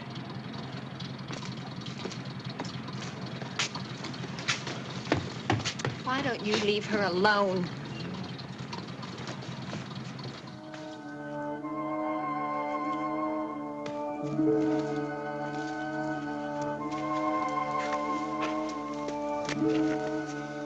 What's the matter, Alice? Nothing. Come on, tell me. Hey, you saw I didn't do anything, didn't you? You saw it wasn't my fault. Your fault about what? The fire. Well, of course it wasn't your fault. Who said it was? Nobody. Oh, just let them try and blame you. You don't have to be nice to me. Why are you so touchy about things? Like today in class, for instance. You shouldn't let Tim Plunkett make you mad. Oh. I wish he didn't sit behind me. I can feel his eyes on me all the time, just staring at me. And when I have to get up to be called, I can't think straight. Well, everybody forgets sometimes when they have to stand up and recite. He's the one that started laughing, you know. And he made everybody else start laughing. They laughed and laughed and... You shouldn't have run out of the room. He's always teasing me. Right from the very first day. And the kids always laugh at me. They only laugh because they feel sorry for him. Why? Because he's going on 18 and still with us freshmen. Girls don't even like to date him because he's so clumsy and stupid. Maybe that's why he teases you. He wants you to notice him. It's getting late. My pa doesn't like me out after dark. Well, you can cut across by the shack. It'll save time. No. Oh, come on, I'll go with you. Oh, no, no, please. Oh, come on. No, you live way up on the hill. No. Is that old place what scares you? It's been vacant for years.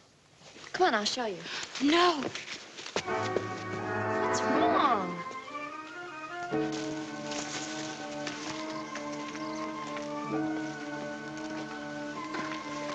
You have any brothers or sisters? No. Just you and your mom and dad, huh?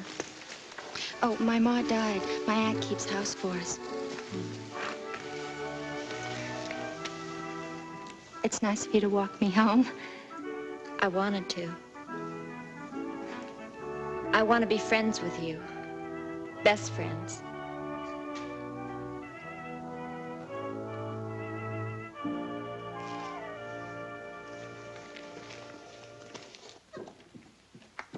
Hello, Pa.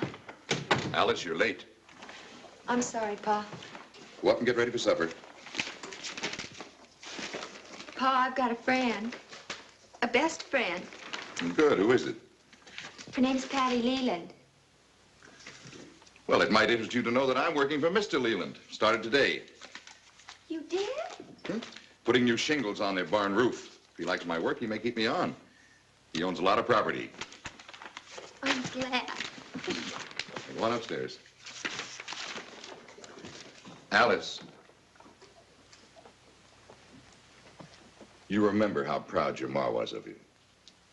You won't spoil things this time, will you? Will you?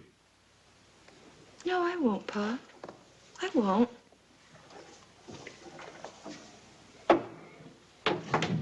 Supper's ready. It's been ready.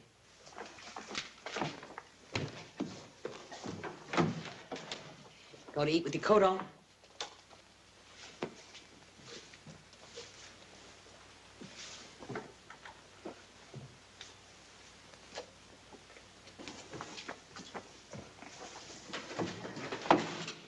Hope it isn't spoiled. How's school, dear? Fine, Aunt Mildred. Well, now, this looks mighty good. I'll get it.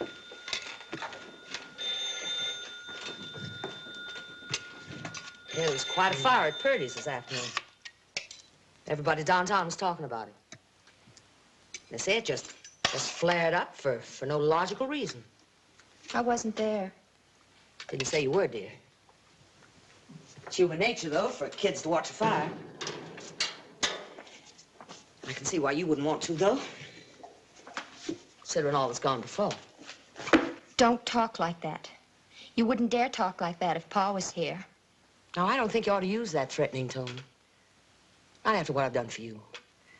I haven't told you, Pa, what happened in the woods with that boy. I told you nothing happened. He was hiding in that shack. He came chasing after me. I came home all dirty because I fell down. I don't know. I think I better tell your Pa.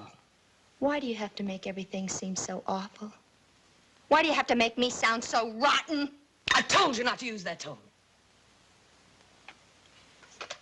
Go and tell your Pa. Please don't tell my Pa.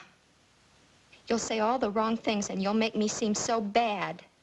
I don't know why I should go on being nice to you when you're planning to give me trouble with your Pa. I won't. I promise I won't. Alice, when you came in that front door, you knew you'd done it again. What? That was the fire chief. He's making a check on all the kids who were in Purdy's store when the fire started. Well, I didn't tell him anything about what had happened before, so you're in the clear once more. Alice, I give you my... I didn't do it, Pa. I swear I didn't do it. Stop lying. You threw that match? I didn't even have a match. Then how did you start it? I don't know how it started. It's like always, just before it happens, everything goes dark. I don't know! You do know. You start them. Now, you listen to me. I've had to move to 3 different towns in the past 4 years on account of you. Your Aunt Mildred and I have tried to stand by you. And all you've given us is headache and disgrace. I've had enough. Now, Willie, why don't you Mildred, sit down? you protected her long enough. Alice, you're old enough to know the difference between right and wrong. You listen to me. If you cause me to lose one more job, if you cause me any trouble at all, you're going to get yourself out of it. Do you understand me, Alice? I didn't do it, Pa. Do you understand me? I didn't do it, Pa. Alice, you've got to stop saying that. I didn't do it! I didn't do it! Wait a minute! Wait a minute! Want all the neighbors to hear? Isn't it shameful enough? I'm almost glad your mother isn't here to see this.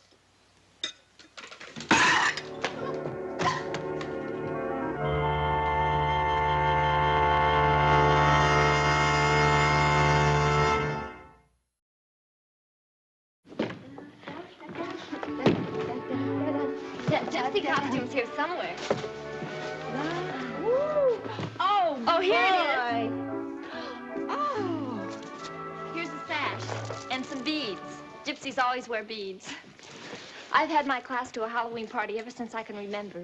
I just love Halloween, don't you? Yeah, I love Halloween, too, but I've never been to a party. You haven't? Wow, I sure am glad Tim Pluckett's moved away, so I don't have to invite him. So am I. He's a big oaf, that's what he is, scaring me the way he did in the woods that time. I'm not even scared of the woods anymore now that he's gone. Oh, da-dun, da-dun, da-dun, da-dun, da-dun, da-dun, da-dun, da-dun.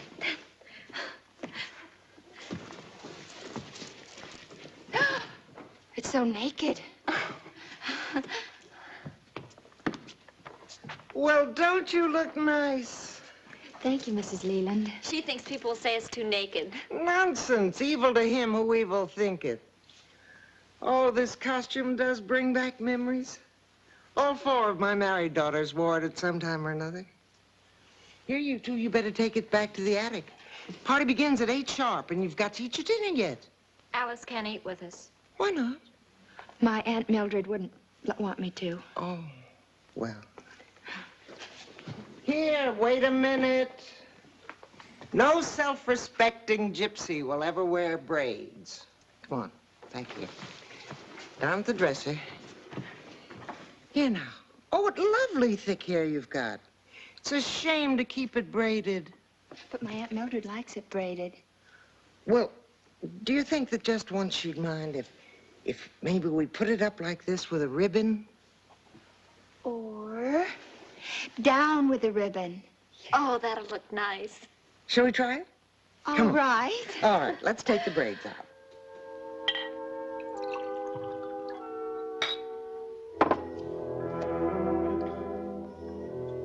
Always going up there. Spending the night. Sachet and back ear like Miss Know-It-All. Miss Leland had such pretty hair. I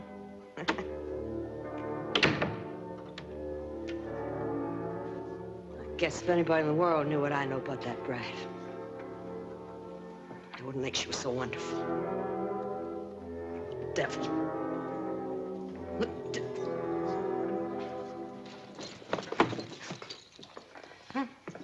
I thought Pa'd be back. You know, he had to go to Porterville to do some business for your friend, Mr. Leland. I have to go now. I have to be there by 8. Let me see your costume. Oh, come on, little girl. Take off your coat.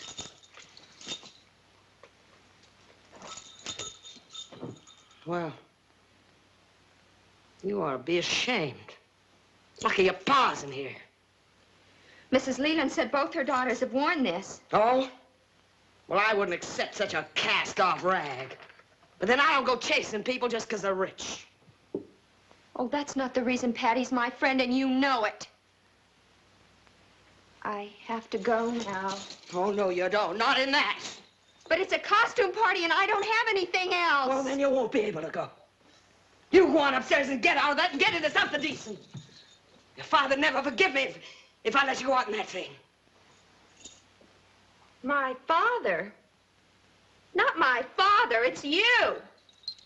You don't want me to go over to Patty's because I have a happy time and nothing bad happens. And you want it to happen. You do your very best to make it happen. You ungrateful bitch. Look at you. Look at your hair going down your back. You're half naked. You're a Jezebel. That's what you're, a Jezebel. Let go of me. You're no good. You're no good. You're chasing after boys. You're just like your ma. That's what you are. You're just like your ma. Don't you dare talk about my ma. Those big eyes of hers, those tempting ways driving your pa half mad to marry her. Dirty. Filthy. You shut your mouth. Just like your ma. Dirty. No good. No good. You come back here. You devil. You witch!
I've been waiting for you.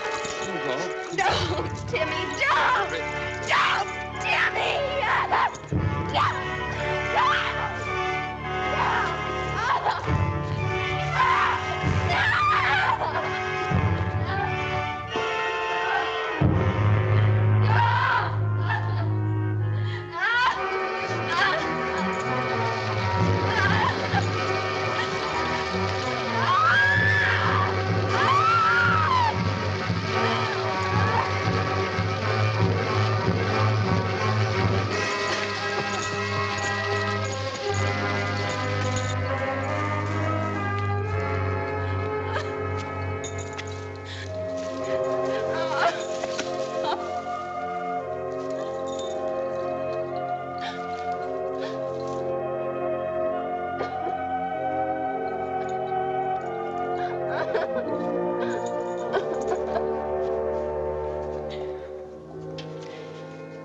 I don't know. I don't know what makes us set fires. We've tried so hard to stop her. Where's Alice? They told me what happened. Where is she? She's probably hiding someplace until things calm down. Your sister's been telling me the facts about your daughter. And high time. Why did you tell me that she's been setting fires since she was 11? Mildred. I had to, Will. That poor boy with his hands and arms all burned from putting out the fire. If he hadn't, the shack would have burned clear to the ground. The woods would have all burned down. Mildred, what are we gonna do? She's gonna have to be put away, Mr. Danny. She says she goes blank. Maybe she doesn't know. What do you mean, goes blank? She says that just to make you feel sorry for her. She knows what she's doing. Will, I feel just as bad as you do. But we've got to face it. She's dangerous, and she'll get worse.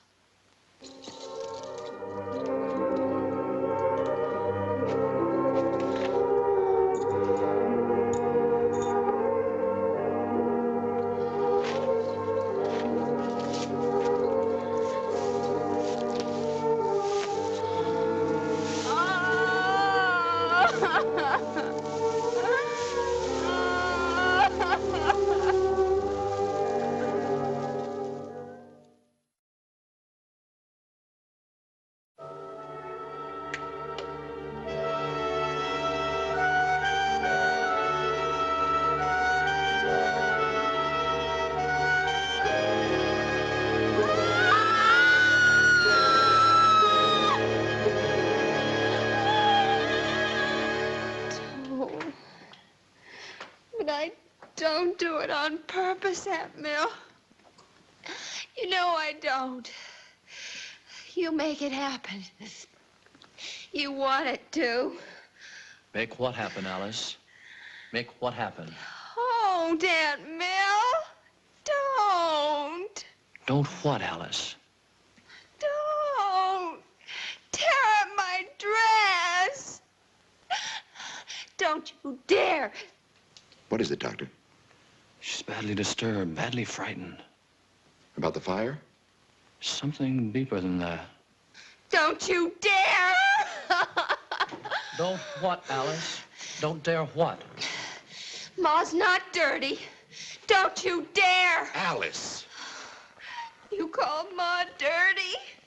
Don't you dare. Miss Denning, will you stand at the foot of the couch so she can see you when she wakes up?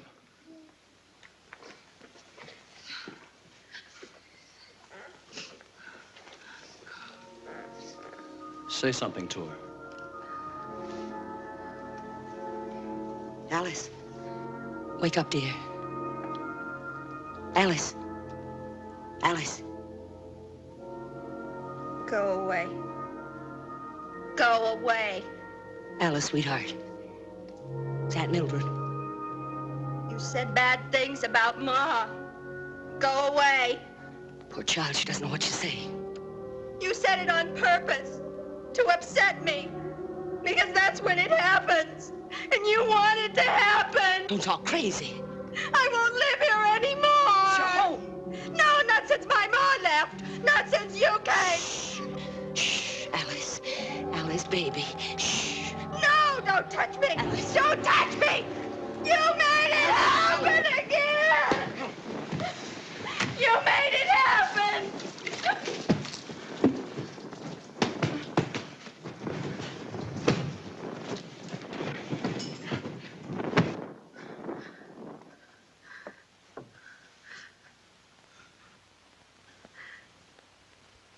It just started. By itself. The fire just started. Not by itself. Because of her. There's a devil in her. She's a witch. I've known it all along. I've known the fire started by themselves. From her. You knew? Why didn't you tell me the truth? From her, from the devil in her. The devil's not in Alice, Miss Denning. You're lying. She's a witch.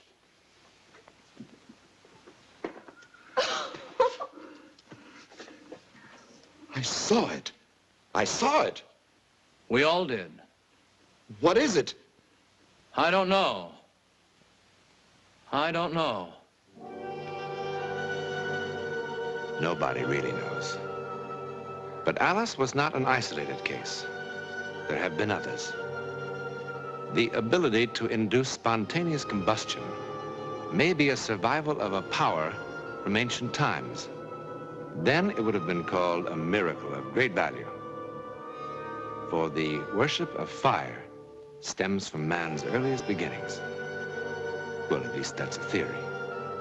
I can tell you some facts about Alice herself, however. Today, she is happily married with grown children of her own. And her power, a power she certainly never wanted, disappeared when she felt secure, when she knew she was loved. In a moment, a program note about next week. Of all the souvenirs of World War II, this wrench is perhaps the weirdest. In fact, it's the star of next week's journey into the world of the unknown, supported by a submarine crew who waited for death at 40 fathoms.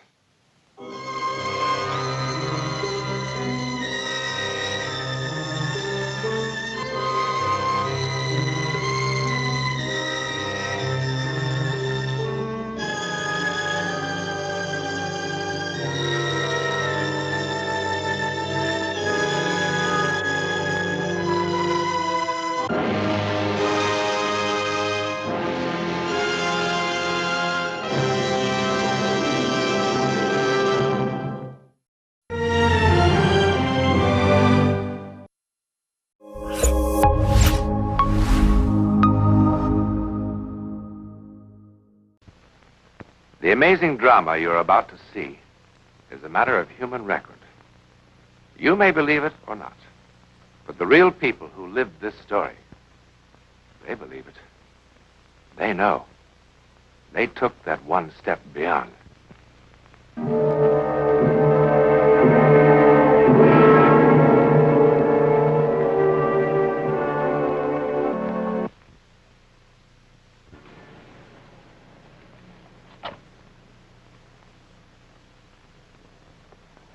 Inconspicuous but smart, and right off the park. Few people realize it is the home of the famous stage actress Elena Stacy. Even fewer know that tonight, after many long, grim months, she's coming home. They've kept that secret. The house is full of tension, secrecy, and something like fear. Because, and let us face it, all of us fear the unknown. But more especially do those who seem to hear it calling in a voice from beyond.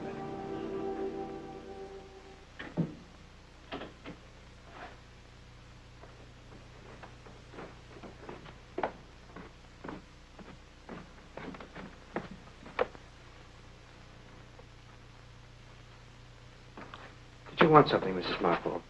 No, sir. No, unless... Oh, Mr. Stacy, if you've changed your mind, I can take care of the room in no time. I can have everything packed away and out of sight before she gets here. Thank you, no, Mrs. Marple. We have to leave that up to her.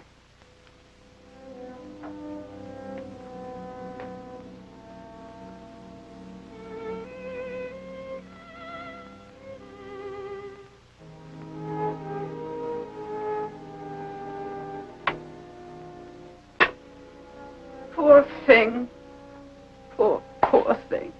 Please, Mrs. Marple. I'm sorry, sir. Forgive me. I'm sure you know best. I'll go see about the table. I had Mary clean all the good silver, and there's some fresh flowers. Now, wait. Mrs. Marple, I thought I'd explained it to you. There's to be no fuss. This is nothing special about tonight. Look, forget the dining room altogether. We'll have dinner in here by the fire, the way we have a million times. You see, it's to be a night like any other night. Just as though nothing had ever happened, you understand? Yes, sir. As if nothing had ever happened.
Kevin. Hi, darling. Hi, sweetheart.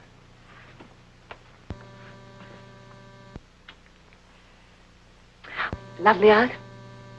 Autumn. Did you notice? The leaves falling and... Oh, a fire. How nice. I thought you might enjoy having dinner by the fire. Wonderful. Though I'm not too hungry. Are you? Not too.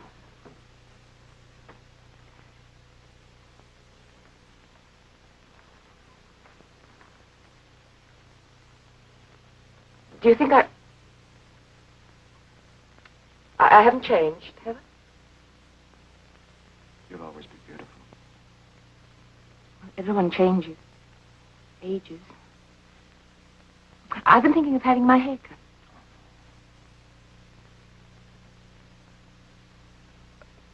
cut. Mrs. Marple. Mom, it's so good to have you home again. What are we having for dinner? Oh, a souffle, ma'am, and some nice rare beef that you always used to like. And, well, ma'am, it's nothing special. Fine, sounds fine.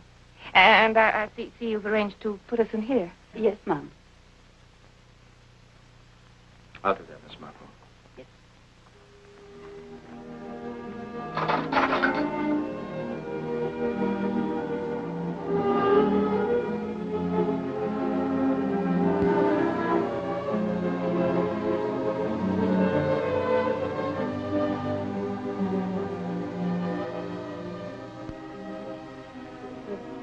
This material has held up quite well, hasn't it? But perhaps it is a little faded. I hadn't thought it would fade. Maybe I should get a damask in a little darker shade. Or do you think that would be a mistake? What the world are you talking about? I asked if you thought that the damask should be I'm sure I don't know. Kevin!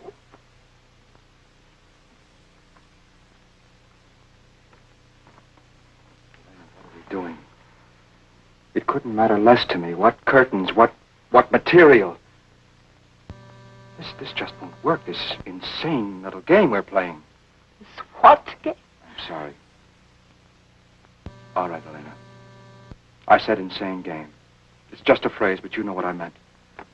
But you said, your last visit, you promised that when I came home, we'd act as though nothing had happened.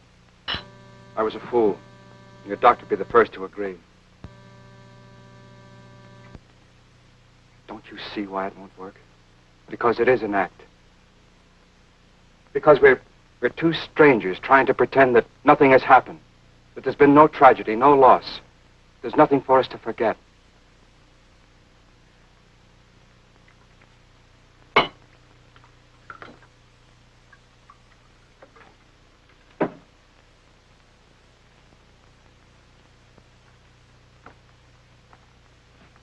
You've spent many months trying to readjust to a harsh truth. There's no reason why you should accept it alone. I'm your husband. I love you. What hurts you hurts me. The only joy I can contemplate is a joy that I can only contemplate with you. That's the reason why we can have no secrets, no pretenses. It's the reason why it's useless to be talking about curtains and drapes when what's really on our minds is what has happened. And how we're going to face up to it from here on in.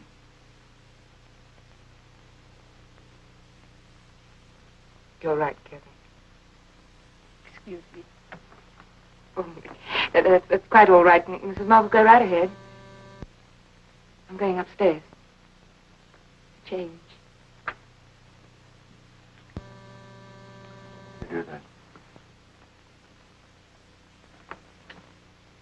Hey. It's going to be all right. You'll see.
Tomorrow, I must get Mrs. Marple to help me put Dee Dee's things away for safekeeping. Yes, darling. I think that would be wise. At least until we need... No. No, Kevin, I've made up my mind about that. Since I can't have another child of my own, I'll have none. An adopted child could only remind me of Dee Dee. Oh, I don't want to forget Dee Dee. But I must accept that she's gone. You've come a long way, Elena.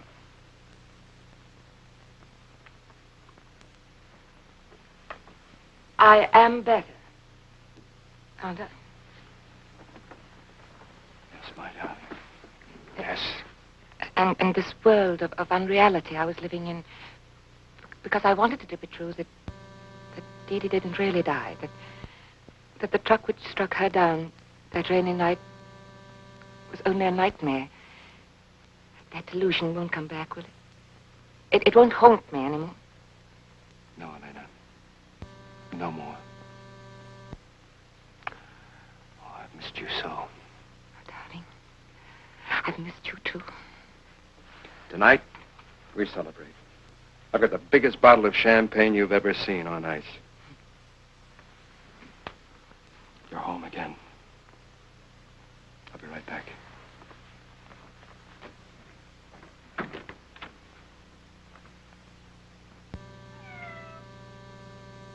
Hello. My, how you've grown. Oh, don't be afraid of me anymore. I'm all better now.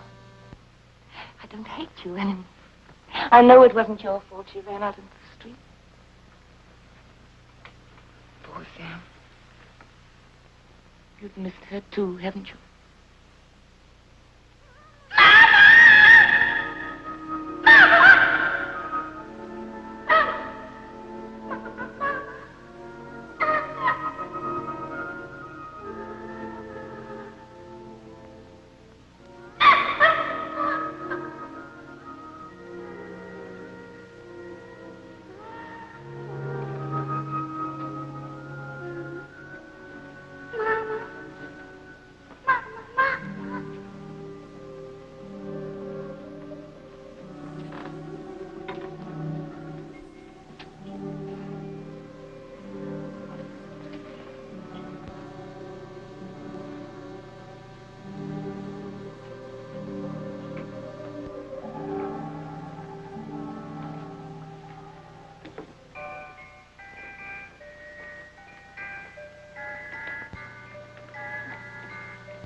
Darling, are you all right? Yes, just silly. I thought I heard... I'm fine. Of course you are. Of course you are.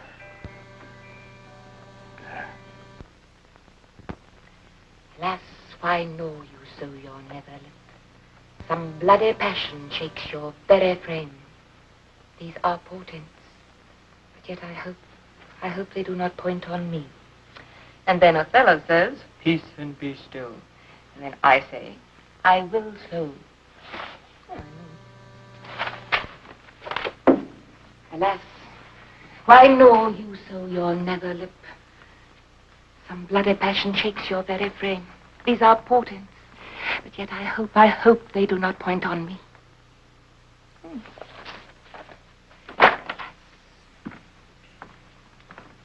Hi, sweetheart. Hi, darling. Something smells good. What is it? Get your hot roasted chestnuts right here. Will I? What did I ever do to deserve you? That is a good question. As a matter of fact, lately, very little. Why, is that nice? What about that sweater I've been knitting? Oh, come on now, Elena. Knitting. But don't knock it. It's a great pastime. Exactly.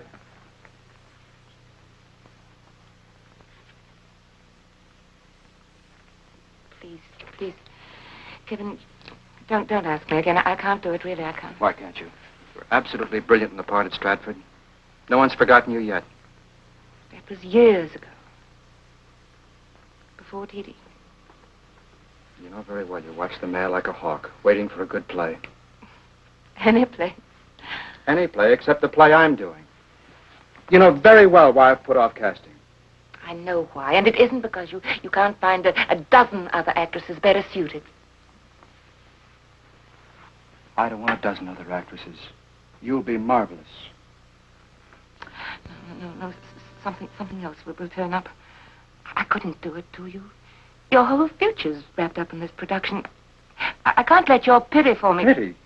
What are you talking about? I need you. Can you honestly trust me? What if I lost my grip like before? What if I became ill again and let you down? You won't. You won't. You make me feel so sure. Don't think I don't understand what you're doing. You don't need me. I need the chance, like therapy. Like the time that horse threw me and you made me get back. No more talk. You're going to be in rehearsal tomorrow morning. No back talk.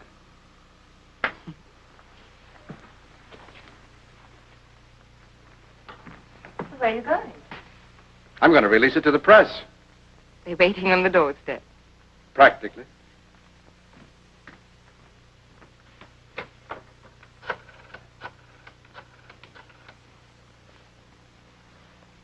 Hello, Herman. Yes, she's responded to it just beautifully. Yes, she's very excited about it. Yes, she's accepted. Now we can pull all the plugs on publicity. Yes, by all means. Mama. Look, first off, I want you to get a hold of Wilson and Leonard Lyons. Mama. Mama. Oh, that's brilliant. Yes, of course. Say something like, Elena Stacy. Don't you hear? Makes triumphant return to the stage in Othello, Shakespeare's immortal tragedy. Yes, of course. Well, you can take it from there. You can go on and just soup it up and give it a real whiz-bang campaign. Yes, of course. Elena, I don't know what to tell you. It's just too stiff. Now, try it again, please.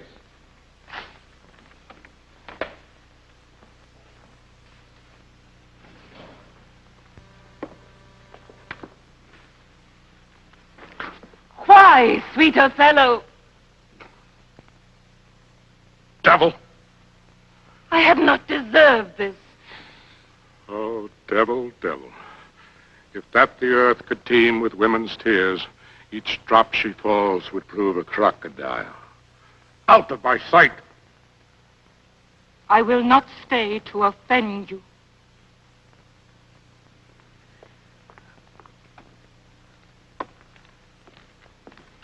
Kevin, can I take 5 minutes? Fine, darling. Why, I think that's the right level.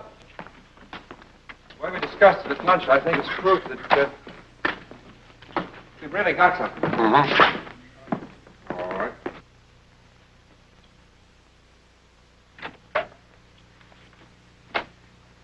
Dr. Harvey. Ah, Miss Stacy. How do you do? It's so good of you to come to the theater. Oh, frankly, Miss Stacy, if you hadn't sounded so distraught over the I telephone. do appreciate it. Where shall I sit? Oh, this will be fine. Now, this will give us a chance to get a preliminary idea of just how much loss exists. Loss? Mm-hmm. When did you first become aware of a loss of hearing?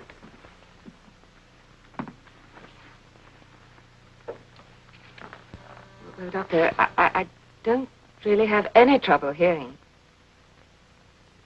But sometimes people going deaf do hear things that aren't there, don't they? I mean, I read somewhere. Bells, telephone bells, music, all sorts of weird noises. Yes, that happens. It's called tinnitus. Now, we'll get into your medical history later. Meanwhile, if I can just fit this like this. So. Comfortable? Comfortable? Fine, thank you. Now. What was that? You heard that. Fine. Whenever you hear, raise your hand.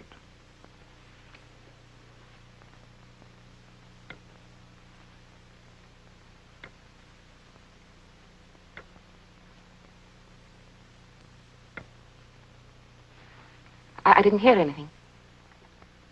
Doctor, that could mean that I really am... Please, Miss Stacy, don't excite yourself. You didn't hear a tone that time because there was none. I tricked you. Now, once more, please.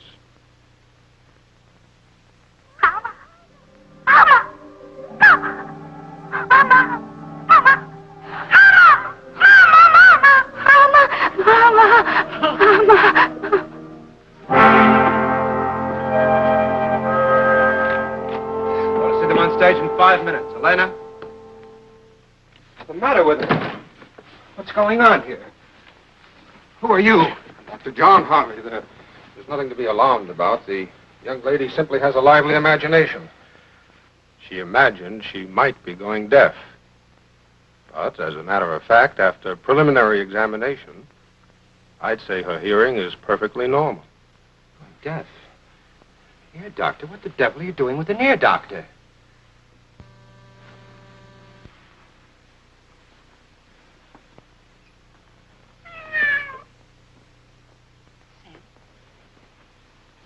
I'm going to be all right.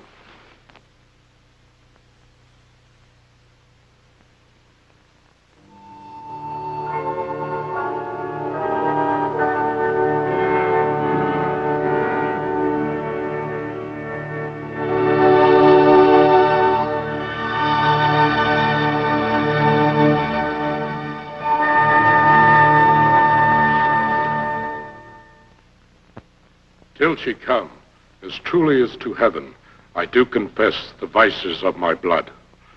Her father loved me, oft invited me, still questioned me the story of my life.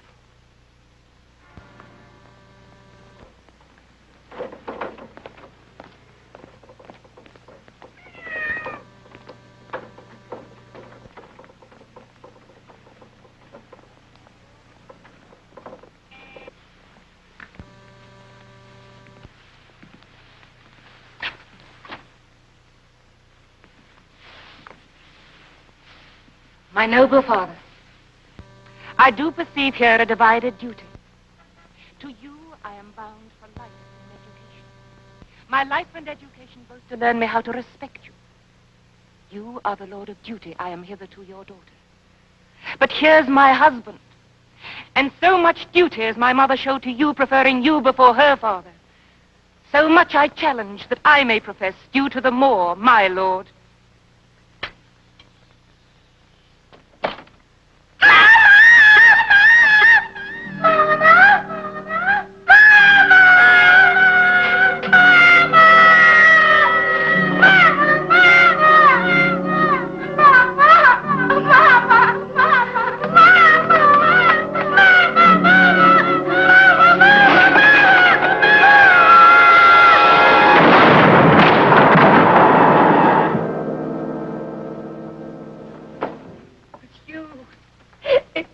All this time, it was you who was gone. Oh, it was you. It was you. It was you. Oh, it was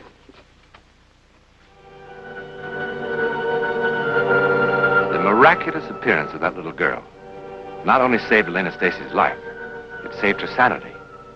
For now she knew that the haunting voice was not the echo of a disturbed mind, but an incredible warning.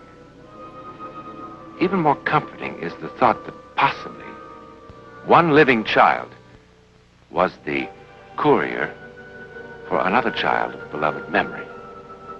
In any event, the psychic phenomenon we have just seen is called clairaudio, which means the hearing rather than the seeing of things that have yet to happen. In a moment, a word about next week's Step Beyond. Next week, and every week, we'll be bringing you the personal records of the rarest kind of human experience. Man's adventure in the world of the unknown, that mysterious psychic world beyond our five senses. This is your invitation to take with us that astonishing one step beyond.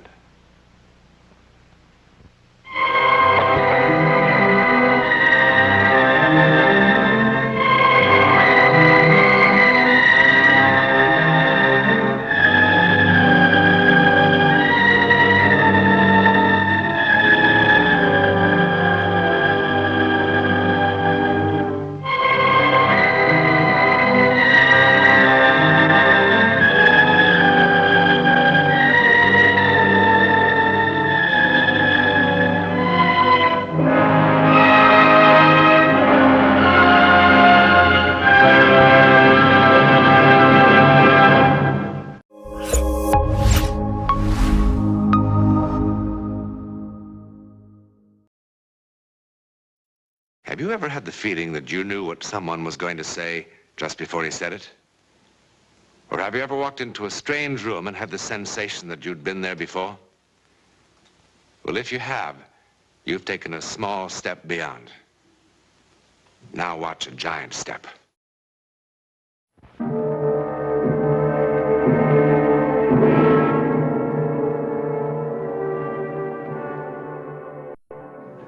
The coast of New England, a favorite American vacation land, specializing in codfish, and the legends of witches and their broomsticks, fresh lobster, and haunted houses. Haunted houses? Well, there are many sane and sensible people hereabouts who will swear to you that this house still shelters the unquiet and restless dead. At any rate, if any ghostly inhabitants do dwell within these walls, they've certainly had the place to themselves for a very long time. We are told that we're more likely to find evidences of ghostly inhabitants in the upper regions.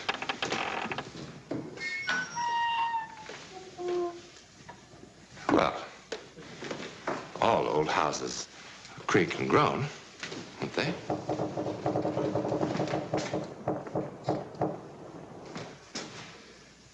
Now, look at this. This is perfectly solid wood and plaster.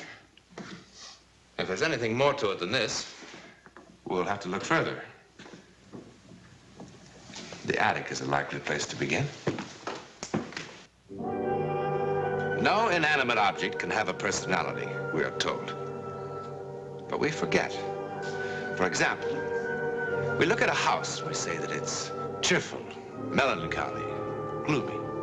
Now, what we're doing, of course, is simply describing our own reactions. There are some cases, however, which seem to defy this handy explanation. On the New England coast, even today, there are certain houses which can be classified only as unfriendly. Now, that's more like it. That's what I've been talking about. Well, how do you know it's for rent? Well, let's find out. Come on. Come on. Will you come on? That's locked. Well, of course it's locked. Oh, isn't that marvelous, huh? I bet that's almost 200 years old. Maddie, let's look someplace else. Look someplace else, honey. This is it. This is what we've been dreaming about.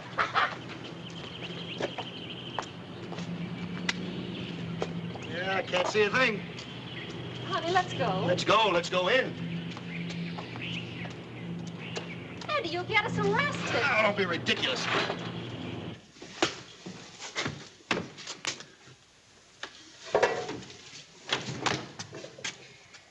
Andy, we really shouldn't be doing Will this. you stop? Well, this place really looks lived in, doesn't it?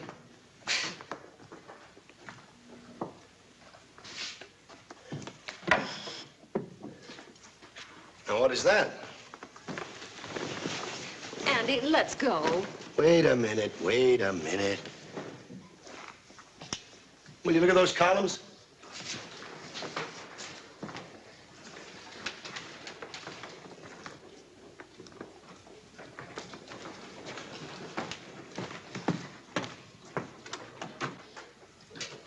Andy, look at this.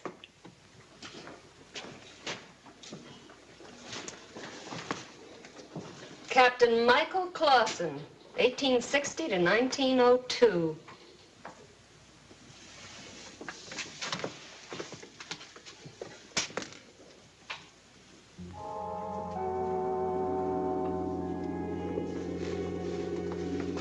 Hey, wake up.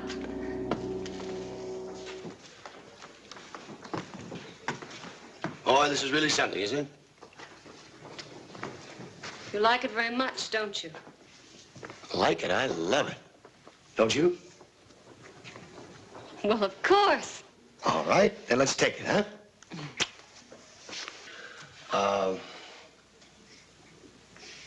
Hope we're not disturbing your game.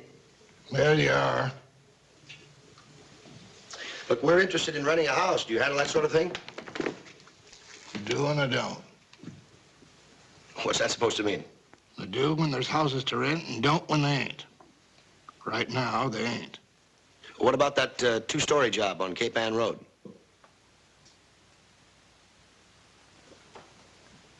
You mean the Clausen house? You know it?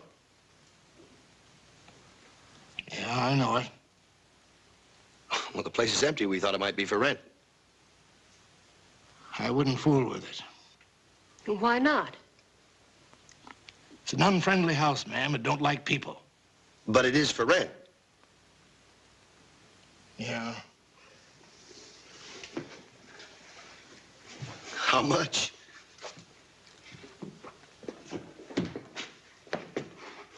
$500 a month. $500? Listen, I happen to be an architect. Now, I know a little bit about houses. That's a good house, but don't you think that's a little steep? Take it or leave it. Well, you must do a land office business, Mr. Leach. What if we decide to take it? Your concern, not mine. Well, let's talk business then.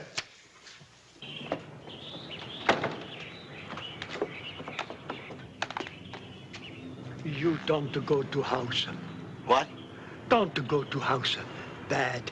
Not a happy place. Yeah, well, we'll make it a happy place.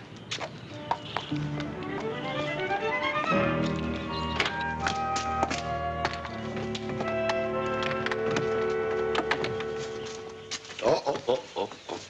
Just hold it a minute, will you?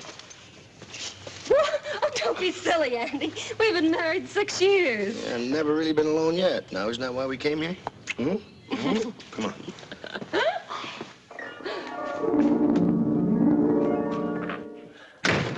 Well, it's ours. Boy, I'll get more work done here than I ever did in New York.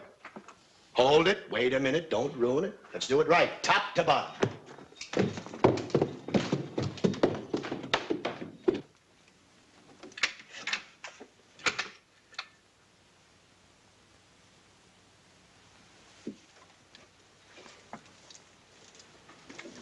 What's the matter? Nothing. Well, if you want to back out, you can. I haven't signed a lease yet. Oh, don't be silly. It'll be fun cleaning all this up. Give me something to do while you're working on your plans. It's a challenge, all right. And I accept. Oh, I wonder what's in here.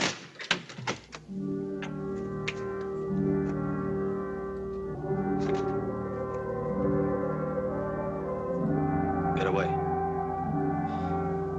What? Get away from there. Andy, You have no right to look. Andy, what's wrong? Don't you feel well? What?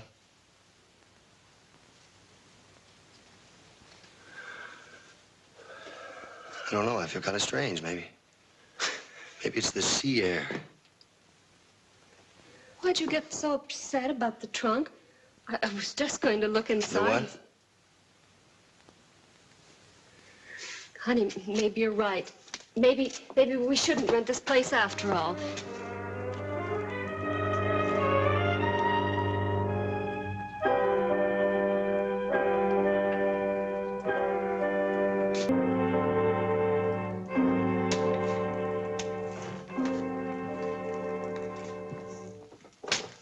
Don't be silly. You're not gonna let the place scare you because it's a little dark and spooky, are you? Hmm?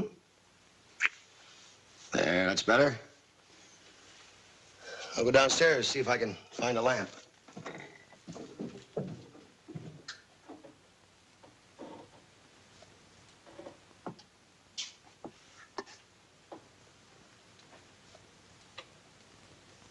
The Diary of Elsbeth Clausen, 1899.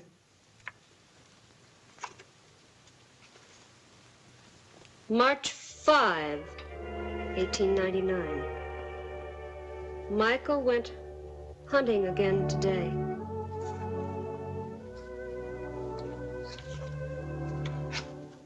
August 1st, 1899. Michael spends most of his time these days in the fields, hunting. He shouldn't. It only makes his leg that much worse. And when he returned, he was limping badly. Also, there was blood on his hands. I did not like the way he looked at me. His face was flushed and his eyes burned. He is jealous of Gideon. So many years his friend. What you got? Nothing. Just an old book.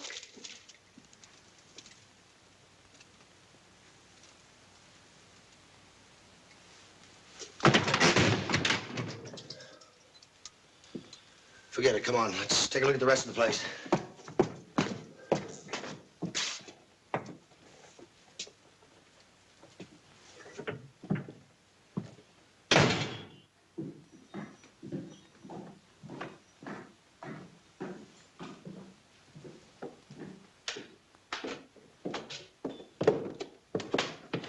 Ever see so many rooms in your life?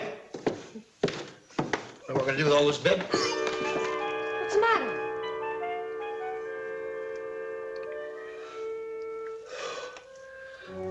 It was like somebody shoved a knife right in my leg. Oh, I never felt anything like that in my life. Phew. Like it took my breath away.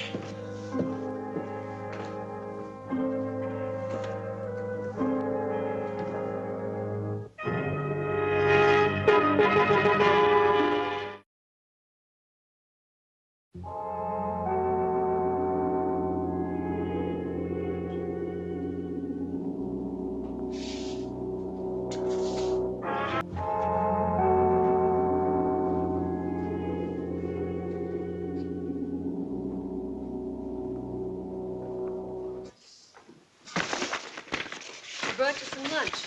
You haven't eaten a thing all day. Please try. You're being very solicitous. I'm worried about you. I'm sure you are.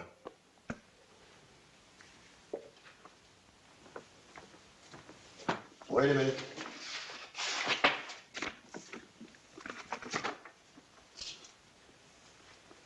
What is this? It's chicken soup. Looks thick, looks rich. Come here. Come here.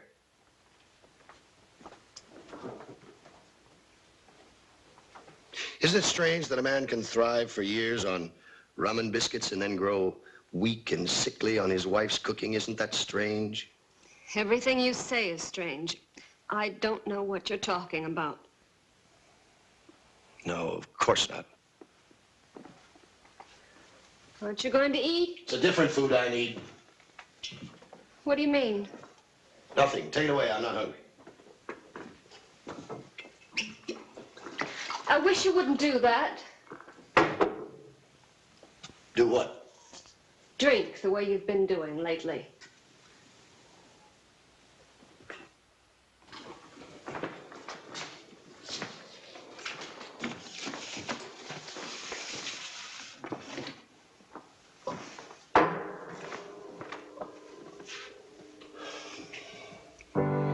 Andy, listen to me.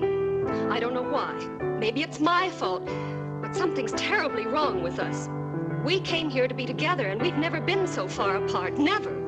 You'd like to leave here, wouldn't you? Yes, I would. Why? Because we're not happy here. You're not. That's quite understandable. You miss New York, don't you? That isn't it. No, not exactly. You miss something, someone. Andy, I don't follow. Bill, my esteemed partner. What? He kept you from being lonely in New York, didn't he? Why don't you stop pretending? Do you imagine for one moment I didn't know what was going on from the beginning? That's a dreadful thing to say. Hasn't been pleasant for you, has it, being locked up here with me, away from him? I don't know what you mean. You know exactly what I mean, Elspeth. Elspeth?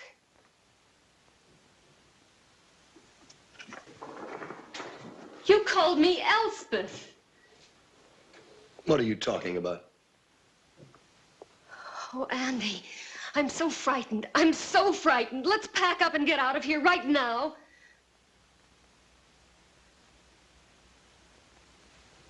No, we'll stay.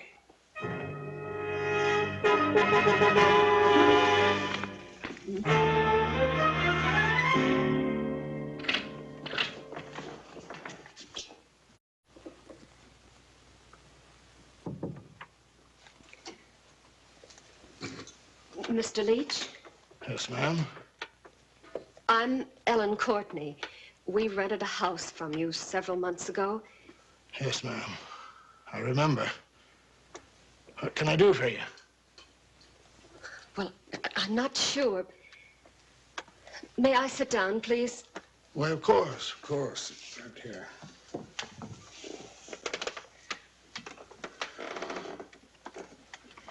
Now. I thought perhaps you might tell me something. Like what? About the house. Yes, ma'am. I know what you mean. I expected you a long time before this. It was built in 1801 by a man by the name of Silas Clausen. He left it to his son, Michael. Michael was a sea captain, and a good one, so they say. But he was mean. Mean. Killed a lot of his men. Finally, a crew mutinied, and they keel-hauled him. What does that mean? Drug him back and forth across the bottom of his boat. Barnacles chewed him up pretty bad, I guess. Near tore off his right leg. After that, he was different. When the mutineers was all hung, he retired from the sea. Was he married? He was. What was her name? Elspeth. And what happened to her? Don't you know, Mrs. Courtney?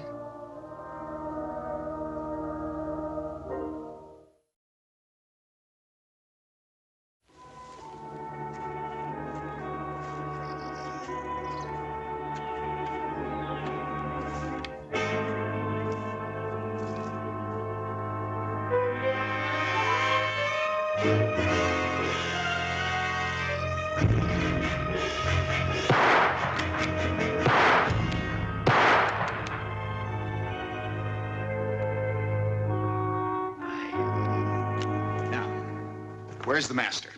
He's out hunting. Andy? Well, you're kidding. He's never hunted in his life. Never before now. That was a pretty mysterious telegram, Ellen. Why didn't you call me up? Andy had the phone taken out. Why? Ever since we moved into this house, Andy's been different. How? He's changed into another person, a person I've never seen before. And neither of you. Bill, you wouldn't recognize him. He gets into moods. He hardly even talks to me, and when he does, I don't know who he is. Well, he's never had any time to himself before. Well, this is a pretty tough adjustment to make, Ellen.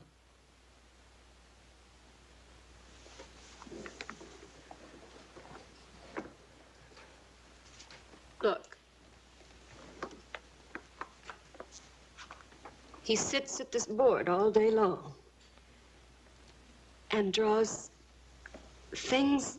It looks like part of an old sailing vessel. There's something else I'd like you to see.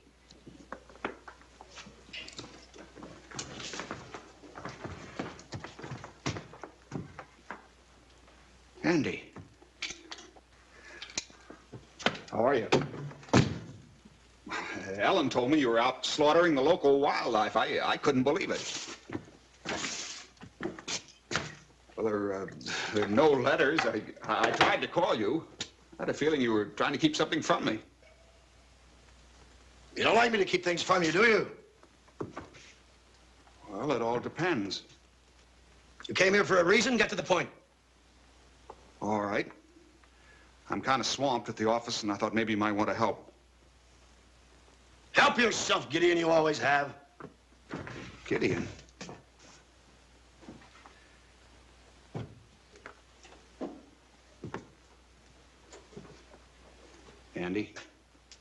came here because Ellen wired me. She was worried about you. Why don't you say what you mean, Gideon? Why do you keep calling me that? Why don't you drop this pose? Admit you came here for Elsbeth. I'm afraid you're going to have to make yourself clear. Gladly. I accuse you of consorting with Elsbeth, my wife. Consorting? You have betrayed me and lied to me enough. Now get out of here. Andy! Get out! Go on, get out! Get out! Oh, Bill.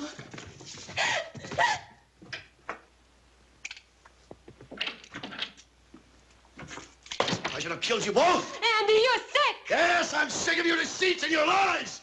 Sick of them all, Elsbeth. I'm not Elsbeth. I'm not Elsbeth.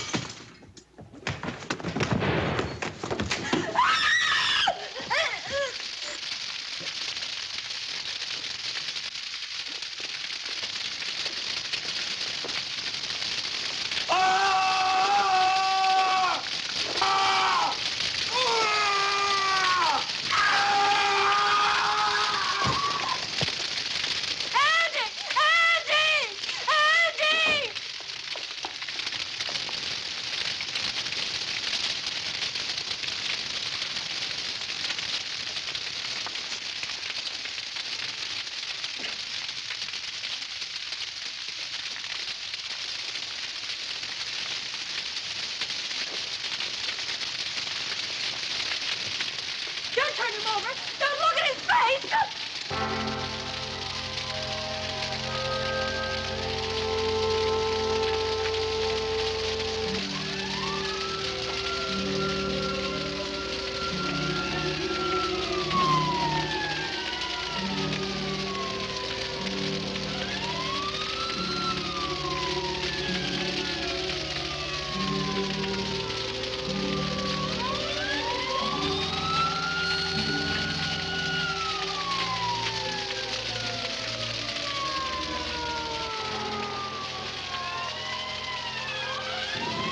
Oh, my God.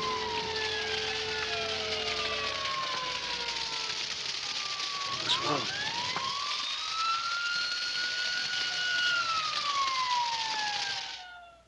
Old Mr. Leach, the real estate agent, would tell you that Andrew Courtney was possessed or taken over by the dead sea captain, whose tormented presence, or ghost, lived on in the ancient house. Once the house was destroyed, the captain was destroyed, and Andrew was restored to himself. It's not an entirely satisfactory explanation, is it? But it's the best we can do right now. In a moment, a word about next week. It was just an ordinary boarding house mirror, but when Paul Marlin looked into it, he got a shattering glimpse into the future. He took a horrifying step beyond our known world. Perhaps it's just as well that most of us cannot see into the future. You can decide for yourself next week.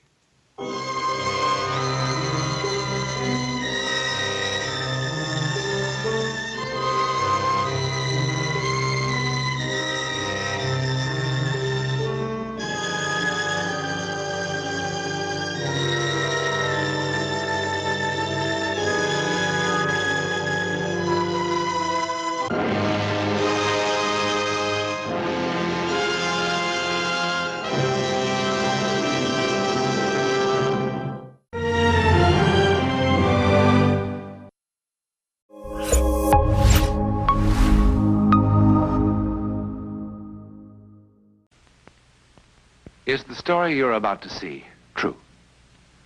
Well, no one really knows. No one as yet has been able to prove or disprove it. And so it remains in limbo, a part of that vast, uncharted world of psychic phenomena beyond our powers of explanation.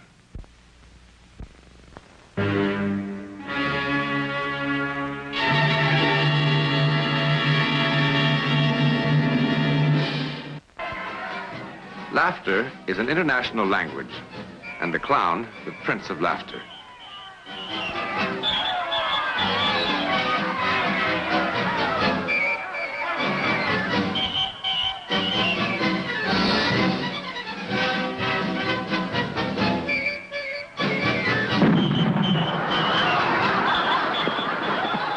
He is a universal phenomenon. He's as old as man's culture. He always has been and always will be with us. He's the heart and the essence of the circus, of the festival, the carnival. Always the very center of noisy, happy crowds.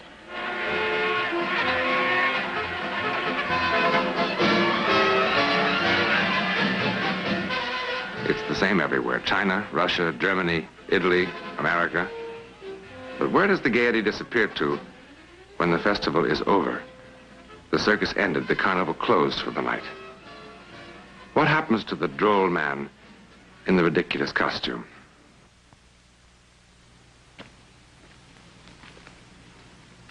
The carnival grounds are empty now. And the shrill piping voice of the calliope, still. The performers, in their trailers, are speaking in hushed tones. Because something happened here tonight. Something that was so bizarre that even the normally superstitious carny folk found it almost impossible to believe. Just a few hours ago, the first shadow fell. A psychic shadow.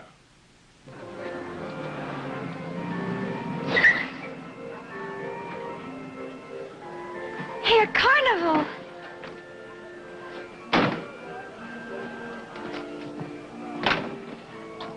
Where are you going? You said we could have some fun. I said if you behaved yourself. Well, didn't I? Come on. Look, a clown!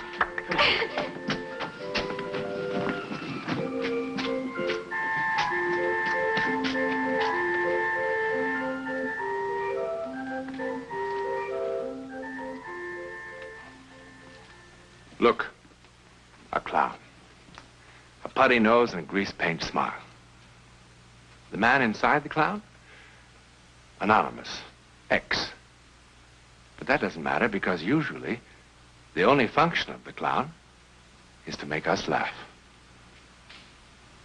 Usually.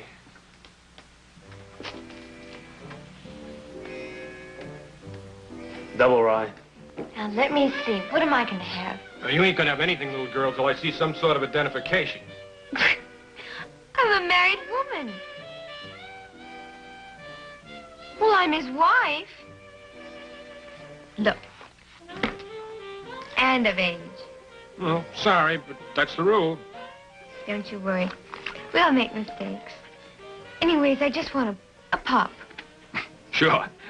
You know, you had me there for a minute. I thought he was your, well... What's so funny? What's so funny? And who asked you? Come on over, sit down. I'll bring you a pup.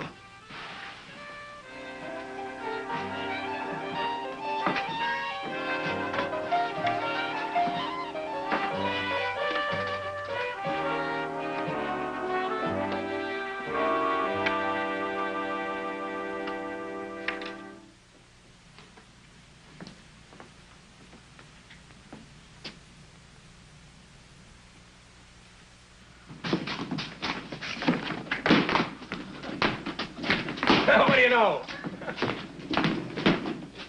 Beat it. Beat it.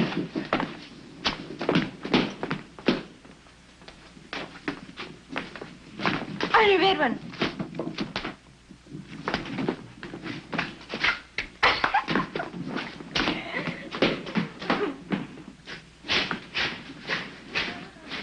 We're back. Behave yourself, will you, sweetheart? Act decent.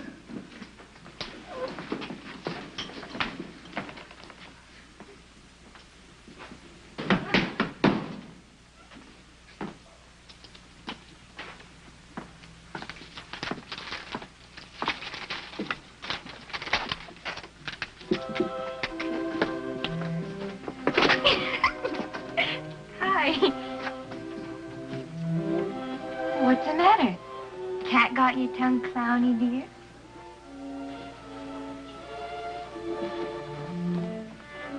You can't talk at all, huh?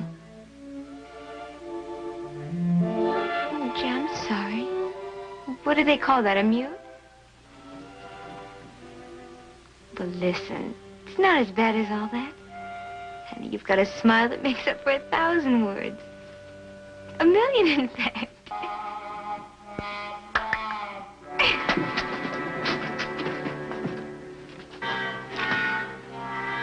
Oh, would you? My hair? That pretty soft hair? I like it, too. I sure do. I guess maybe I oughtn't to say that. It's real nice, like silk. You... Go ahead. Feel it all you like. Didn't I tell you it's smooth as silk?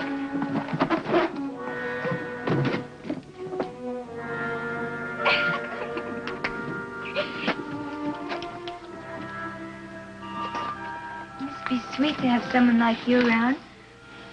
Someone who never says anything mean or nasty.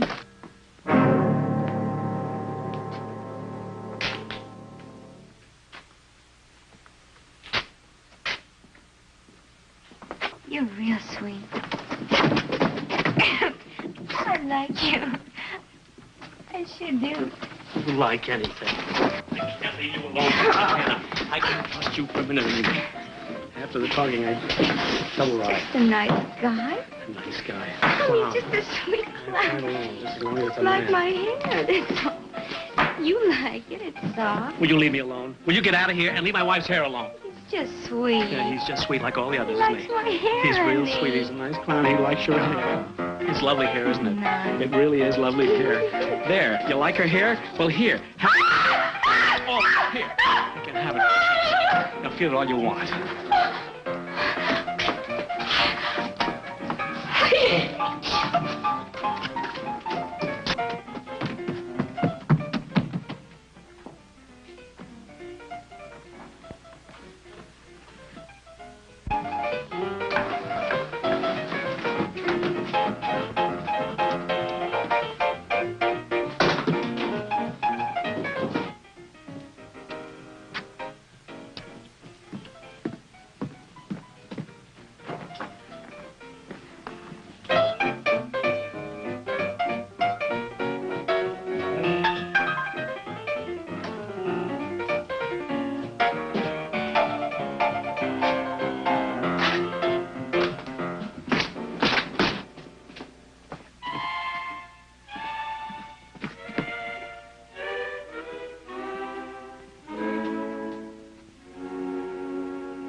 Look awful without it.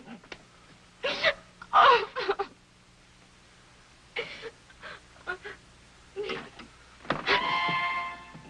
Maybe I could pin it on. Oh, it looks stupid. It looks stupid.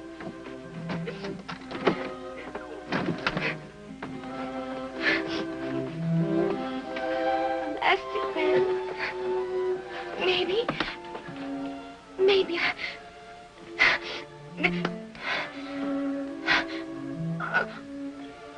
No.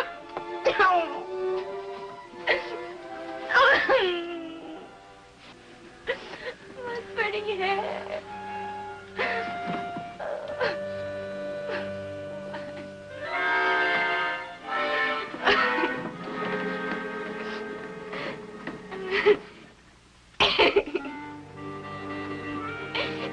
Oh, you're so cute.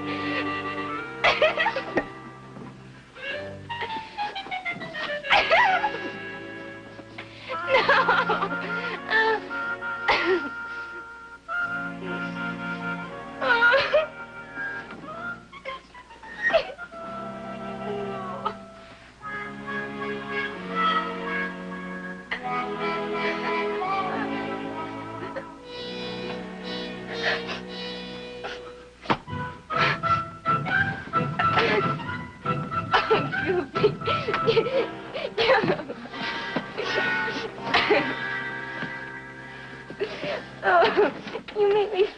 bed already.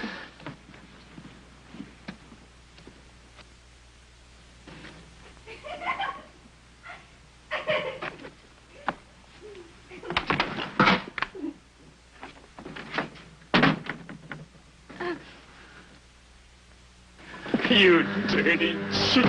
I've had it from you. I've had it, do you hear?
What do you mean you can't make it?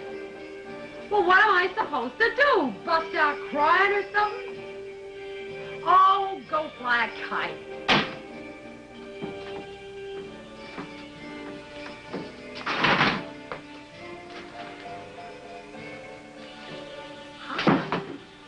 Want to buy me a drink? Go away. Go away.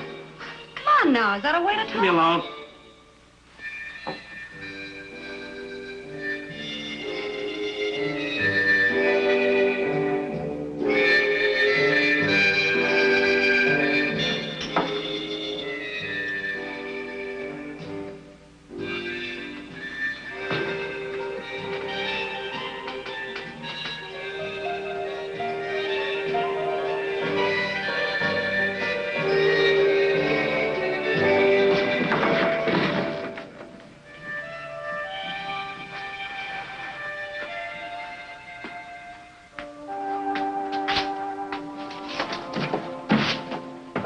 He must be nuts.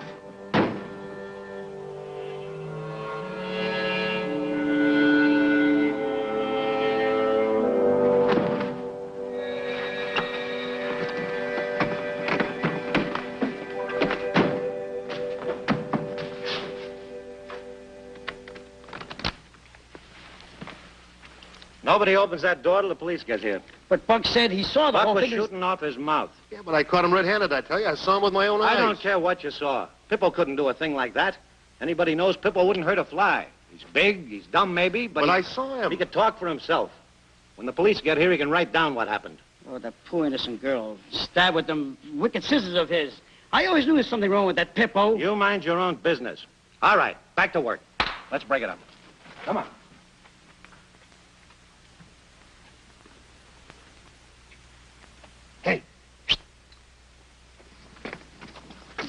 Look at that dummy. Look at his face. Grinning. Just grinning. As if it was some big joke.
soaking wet.